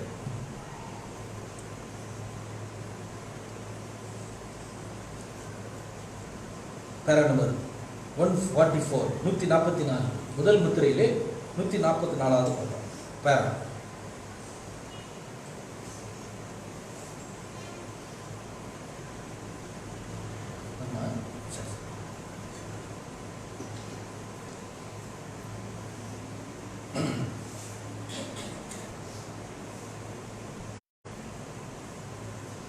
And Jesus answering them saying, இயேசு அவர்களை பார்த்து சொன்னார், the hour is come, வேலை இப்பொழுது வந்திருக்கிறது, that the son of man should be glorified, மனுஷகுமாரன் மகிமைப்படும்படியான நேரம் இப்பொழுது வந்திருக்கிறது என்று சொல்லி இயேசு சொன்னார். See, we are at the end of an age. கவனியுங்கள் 144 பேர். கவனியுங்கள், இப்பொழுது நாம் காலத்தின் முடிவில் வந்திருக்கிறோம். that his ministry is ending. see, இயேசு கிறிஸ்து இதை சொன்னபோது அவருடைய ஊழியம் முடிந்தது, அவருடைய ஊழியம் முடிந்திருக்கிறது, முடிகிறது என்று சொன்னார். see, the hour is come that the son of man should be glorified. மனுஷகுமாரன் மகிமைப்படும்படியான நேரம் வந்திருக்கிறது என்று இயேசு சொன்னார் அப்படின்னு சொல்றார். 143. see, we are 142. the son of Jesus answering them saying, the hour is come that the son of man should be glorified. see, we are at the end of an age. நாம் காலத்தின் முடிவில் வந்திருக்கிறோம். ஏன்னா Laodicea சபைக்கு வந்திருக்கிறோம். நம்ம அதான் கடைசி சபை. there is ministry is ending. அங்க இயேசு கிறிஸ்துவுடைய ஊழியம் முடியும் போது அந்த வார்த்தை சொல்றார், மகிமைப்படும் வேலை. the hour has come. இப்பொழுது நேரம் வந்திருக்கிறது. that the son of man should be glorified. மனுஷகுமாரன் மகிமைப்படும்படியான வேலை வந்திருக்குன்னு சொல்றார். இப்போ கவனிங்க 144. what about the hour has come that when his bride must be taken away. Hallelujah. அவர் மணவாட்டி எடுத்துக்கொள்ளப்படும் நேரம் வரும்போது எப்படி இருக்கும்? Hallelujah. இப்போ எப்படி இருக்கும் பாருங்க அப்படின்னா. what எப்படி? the hour has come. இப்போ நேரம் வந்திருக்கிறது. இயேசு கிறிஸ்துக்கு எப்படி நேரம் வந்ததோ அது போல இப்போ மணவாட்டிக்கு என்ன வந்திருக்கான்? நேரம் வந்திருக்கு. that the time shall be no more. இனி காலம் செல்லாது. Hallelujah. அப்ப நமக்கு நேரம் என்னது? இனி காலம் செல்லாதுன்றது நம்முடைய நேரம். வெளிப்படுத்தல் 10. the mighty angel வலமுழுத்துவன்னு சொல்றாரு. இனி காலம் செல்லாது. காலம் செல்லாதுன்னா இப்ப எது வந்துருச்சு? நித்தியம் வந்துருச்சு. பழைய 1000 ரூபாய் 2000 ரூபாய் செல்லாதுன்னு சொன்னாங்க. அப்படின்னா என்ன அர்த்தம்? புது 500 புது 2000 வந்துருச்சு. அப்ப இனி காலம் செல்லாது பலமுழுத்துன்னு சொல்றாங்க. அப்ப வேற ஒன்று வந்திருக்கணும். புது 2000 ரூபாய் புது 500 ரூபாய் அந்த மாதிரி. அது புதுசா வந்தது என்னது? நித்தியம். ஹalleluya. praise God. eternity நித்தியம் வந்துருச்சு. praise God. the angel is ready to set one foot on the land and the other foot on the sea with a rainbow over him. ஒரு தூதன் நின்றார். அவர் கால் சமுத்திரத்திலே, ஒரு கால் பூமியில் இருந்தது, வானவில் அவர் தலையின் மேல் இருந்தது. அப்படி சொன்னார், டைம் ஹஸ் ரன் அவுட். காலம் இப்பொழுது எல்லாம் ஓடி போயிடுச்சு. and besides that, அதை தவிர he raised up his hand and swore that time would be no more. கையை வைத்து இனிமேல் காலம் செல்லாதுனார். இனிமேல் காலம் செல்லாதுன்னு சொன்னார்னா அப்ப நீங்க புரிஞ்சுக்கணும், இப்ப நித்தியம் வந்திருக்குது. ஹalleluya. பலமுள்ள தூதன் கையை வைத்து என்ன சொன்னாரு? இப்ப நித்தியம் வந்திருக்கு அப்படின்னா. எப்ப சொன்னாரு? 7 முத்திரை திறந்த விசிறும். அதனால சகோதரர்களே, 7 முத்திரை திறந்த போது மனுஷகுமாரன் மறுபடியும் மகிமைப்படும்படியான வேலை வந்துவிட்டது. ஆகவே தேவனுடைய மகிமை வேற யாருக்கும் அவரு ஷேர் பண்ணவே மாட்டார். அவருடைய மகிமை யாருக்கும் தர மாட்டார். ஆனா அவர் மாம்சமா வந்தப்ப அந்த மகிமை யாருக்குள்ள வந்துச்சு? இயேசு கிறிஸ்து. இயேசு கிறிஸ்து இப்ப அந்த மகிமையை எடுத்து யாருக்கு கொடுத்துட்டாங்க? மணவாட்டிக்கு கொடுத்துட்டார்.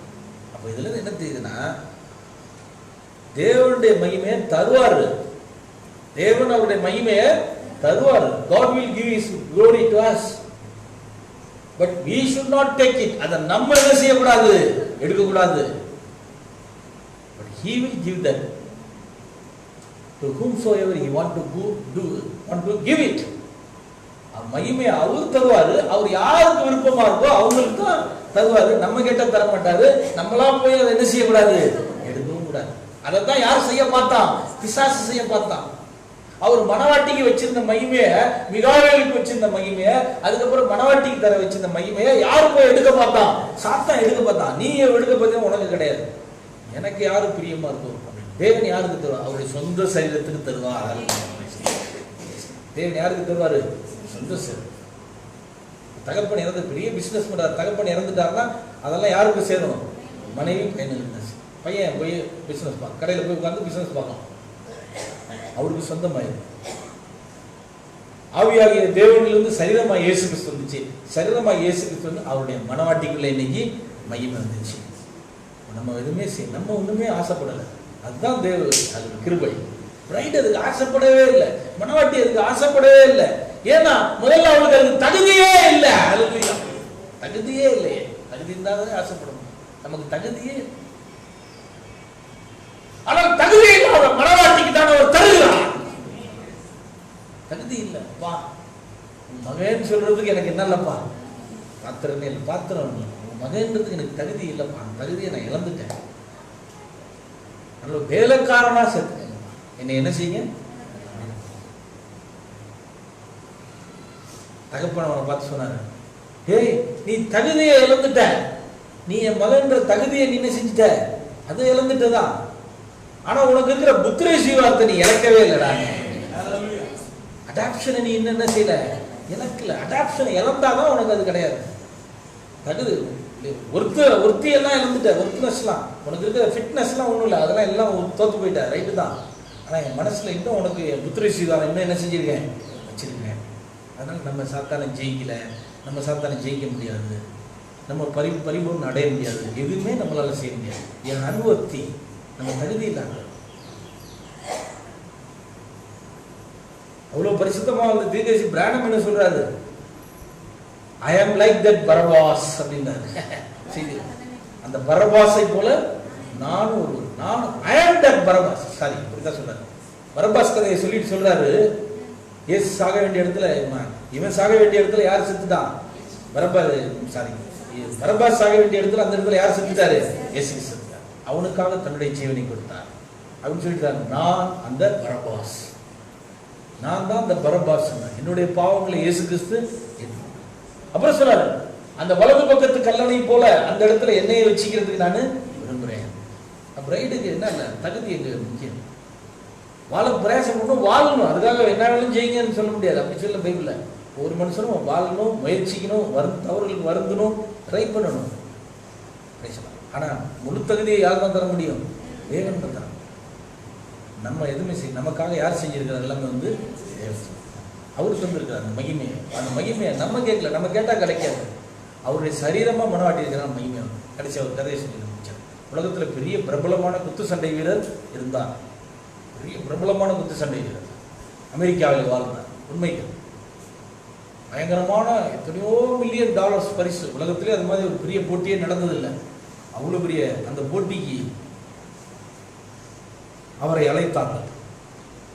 பெரிய எதிரில் மோதுற ஆள் சாதாரண ஆள் கிடையாது, அவன் பயங்கரமான அவனும். அந்த போட்டியிலே அவர் போய் அந்த பேப்பரை, நியூஸ் பேப்பரை பார்த்தோன்னே அவர் ஒய்ஃப் போய் சொன்னாங்களாம், ஏங்க எப்படியாவது இந்த போட்டியில கலந்துக்கங்க. ஏன் அப்படின்னு கேட்டாங்க.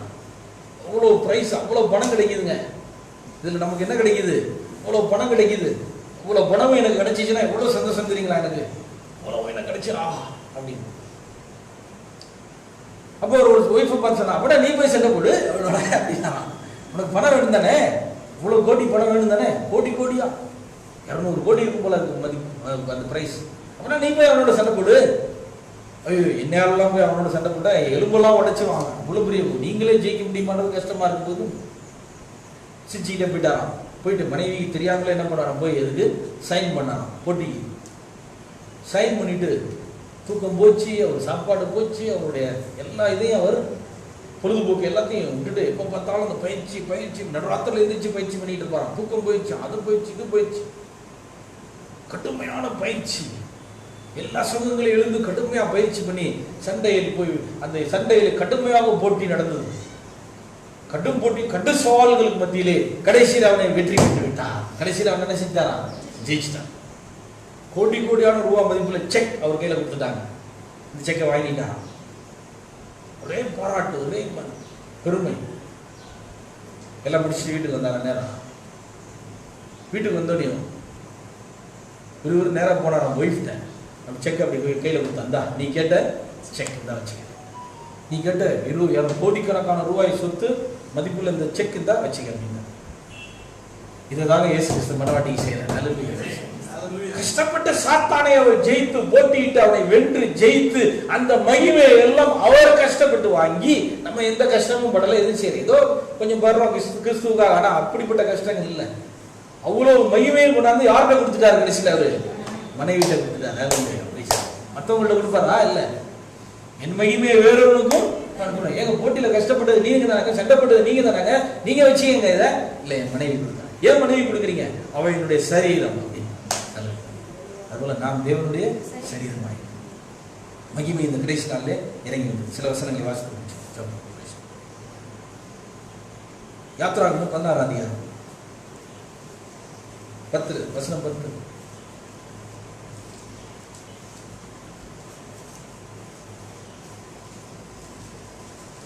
பதினாறு 10.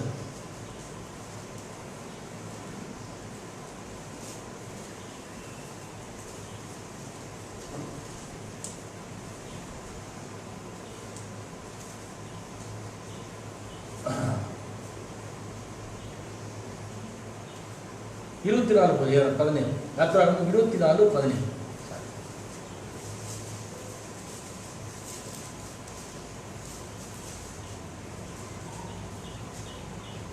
மலையின் கொடுமுடியிலே கர்த்தருடைய மகிமையின் காட்சி இஸ்ரவேல் புத்திரனுடைய கண்களுக்கு பட்சிக்கிற அக்கினியை போல் இருந்தது. சீனாய் மலையில தேவன் இறங்கி வந்திருக்கிறாரு. எப்படி இருந்துச்சு அவருடைய மகிமை? and the sight of the glory of the Lord, கர்த்தருடைய மகிமை எப்படி இருந்துச்சாம்? பார்க்க முடியாத அளவுக்கு. the glory of the Lord was like devouring fire on the top of the mountain in the eyes of the children of Israel.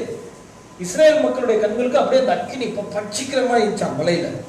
கர்த்தருடைய மகிமை பார்த்துக்கங்க, கர்த்தருடைய மகிமை. அதே யாத்திராகமம் 33:18, எக்ஸோடஸ் 33:18, 33:18. நெக்ஸ்ட். ஆமா,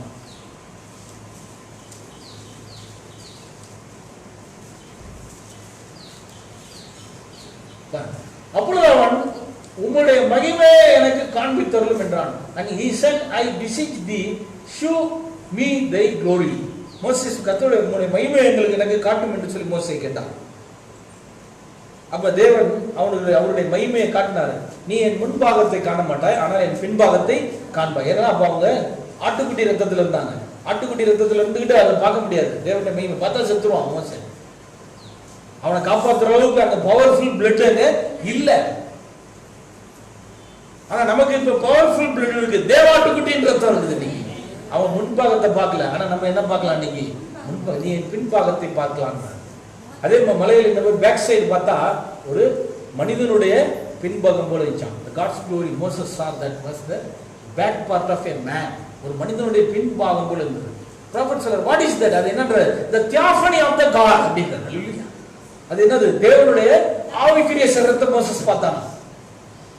God's theophany பார்த்தானா. ஆனா front side பார்க்கல. எதை பார்த்தானா அவன்? he saw the back side பார்த்தானா. அதான் God's glory. again Exodus 40:34, யாத்திராகமம் 40:33, the last verse. யாத்திராகமம் 40:33.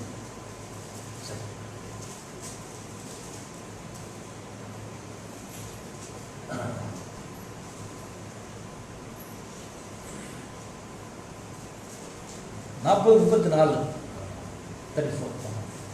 அப்பொழுது ஒரு மேகம் ஆசரிப்பு கூடாரத்தை மூடினது, கர்த்தருடைய மகிமை வாசஸ்தலத்தை நிரப்பினது.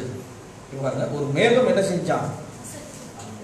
நம்ம ஆசரிப்பு கூடாரத்தை மூடினது. மகிமை, இதுதான் மகிமை. This is the glory. இதுதான் தேவனுடைய மகிமை அங்கே இறங்கி வந்ததை நாம் பார்க்கிறோம்.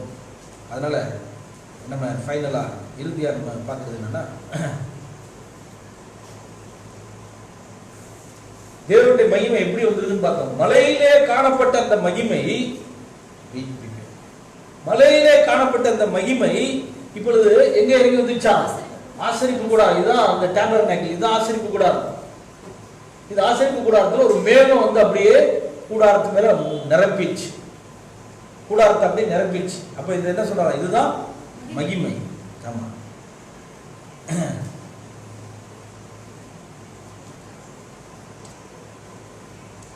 ஆக மகிமை மேகமாக வந்து ஆசரிப்பு கூடாரத்தை மூடிச்சு அப்படின்னு நம்ம பார்க்கணும். மகிமை மேகமாக வந்து ஆசரிப்பு கூடாரத்தை மூடிச்சு. மகிமையிலே தேவன் வந்துட்டார். இன்னைக்கு தேவன் இப்ப இன்னைக்கு அந்த மேகம் வந்திருக்கு. பழைய ஏற்பாட்டுல வந்த மேகம் இப்ப வந்திருக்குன்னா என்ன அர்த்தம்? the glory of the Lord came down from heaven.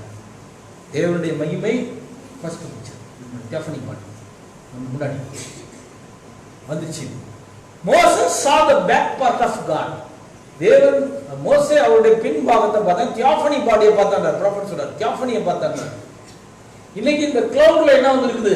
Theophany பாடி வந்திருக்கு. not the back part but the front part. ஹalleluya. தியோஃபனி பாடி வந்து, தியோஃபனி சரீரமே வந்திருக்கு. இறங்கி வந்து ஒரு நபர் அல்ல, என்னது? கூட்டம். இயேசு ஜெபிச்சாங்க, பிதாவே உம்முடைய மகிமையை நான் அவர்களுக்கு கொடுப்பேன் அப்படின்னா. மகிமை யாருக்கு கொடுத்துருவேன்னாரு? மனவாட்டி. அதனால மனவாட்டிக்கு நீ மகிமை வந்துச்சு. அதனால தேவனுடைய மகிமை இயேசு கிறிஸ்துவுக்குள்ள இருந்தது. இப்ப இயேசு கிறிஸ்துடைய மகிமை யாருக்குள்ள வந்துச்சு? நீங்க பிரைடுக்குள்ள வந்துச்சு. சாத்தானுக்கு கிடையாது. சாத்தான் எடுக்க பார்த்தா, ஆனா அவனுக்கு கிடையாது. தேவன் தரல. விக்கிரகங்களுக்கு மகிமை இல்லை, மனிதர்களுக்கு மகிமை இல்லை, யாருக்கும் இல்லை. அந்த மகிமையை தேவன் கிருபையா, கெட்ட குமாரனுக்கு கிருபையா தகப்பன் அந்த முத்திரை வார்த்தை அவன் பாவங்கள்லாம் அவர் மன்னித்து, அதுபோல நம்முடைய பாவங்களை மன்னித்து நமக்கு நித்திய ஜீவனை கத்த தந்து கொடுத்திருக்கிறார் இன்னைக்கு. ஆகவே இன்றைக்கு மகிமை இயேசு கிறிஸ்துவில் இருந்த மகிமை யாருக்குள்ள வந்துச்சு? பிரைடுக்குள்ள வந்துச்சு. கத்த நம்ம ஆசிரியப்பார். ஜெபம். அதற்கு நம்ம தகுதியே இல்லை, நம்ம கேட்கவே இல்லை, கேட்டாலும் நமக்கு கிடைக்காது. தேவன் கிருபையினாலே அவர் நமக்கு கொடுத்திருக்கிறார். கர்த்தரை ஸ்தோத்திரிப்போம். தேவனை ஸ்தோத்திரித்து துதிப்போம். ஹல்லேலூயா, ஹல்லேலூயா. We give all the glory to Jesus. Mr. Jesus came into the Mrs. Jesus. திரு இயேசு கிறிஸ்து இப்படி திருமதி இயேசு கிறிஸ்துக்குள்ளே வந்திருக்கிறார். திருமதி இயேசு கிறிஸ்து சரீரம், திரு இயேசு கிறிஸ்து தலை, தலையும் சரமும் இணைந்து இந்த நாளிலே மத்தியில் இருக்கிறார்கள். ஆகவே நாம் தலையாகிய இயேசு கிறிஸ்துவுக்கு நாம் மகிமையை தருவோம். நம்முடைய மணவாளனுக்கு மகிமையை தருவோம். ஸ்திரீக்கு தலை புருஷன், அதுபோல சபைக்கு தலை கிறிஸ்து தான், இயேசு கிறிஸ்து தேவனே. ஆகவே அவரே நாம் மகிமைப்படுத்த வேண்டும்.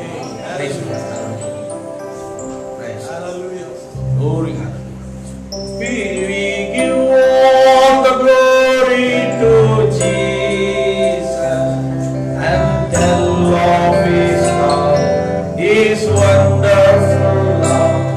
We give all the glory to Jesus and tell of His wonderful love. We give all the glory to Jesus and tell of His love and wonderful love. We give all the glory to Jesus and tell of His wonderful love. இயேசுவை துதிப்போம். நம்முடைய தலையாகிய நம்முடைய மனவாளனை துதிப்போம். ஹல்லேலூயா, ஸ்தோத்திரம். Oh Lord, we praise you. Oh Jesus, oh sweet Jesus, we praise you. Oh, இனிமையான இயேசுவே, we ஸ்தோத்திரம். Glory, you are the only God. Praise you. Glory.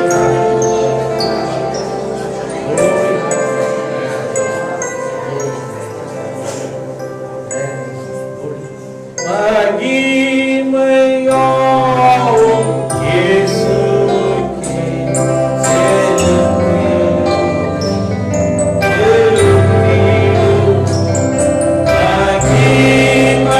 மகிமையாவும் இயேசுக்கே, என்றென்றும் இயேசுக்கே.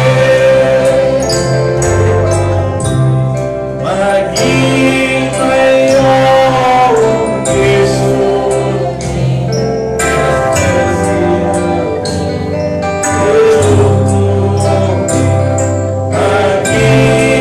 மகிமையாவும் இயேசுக்கே, என்றென்றும் இயேசுக்கே.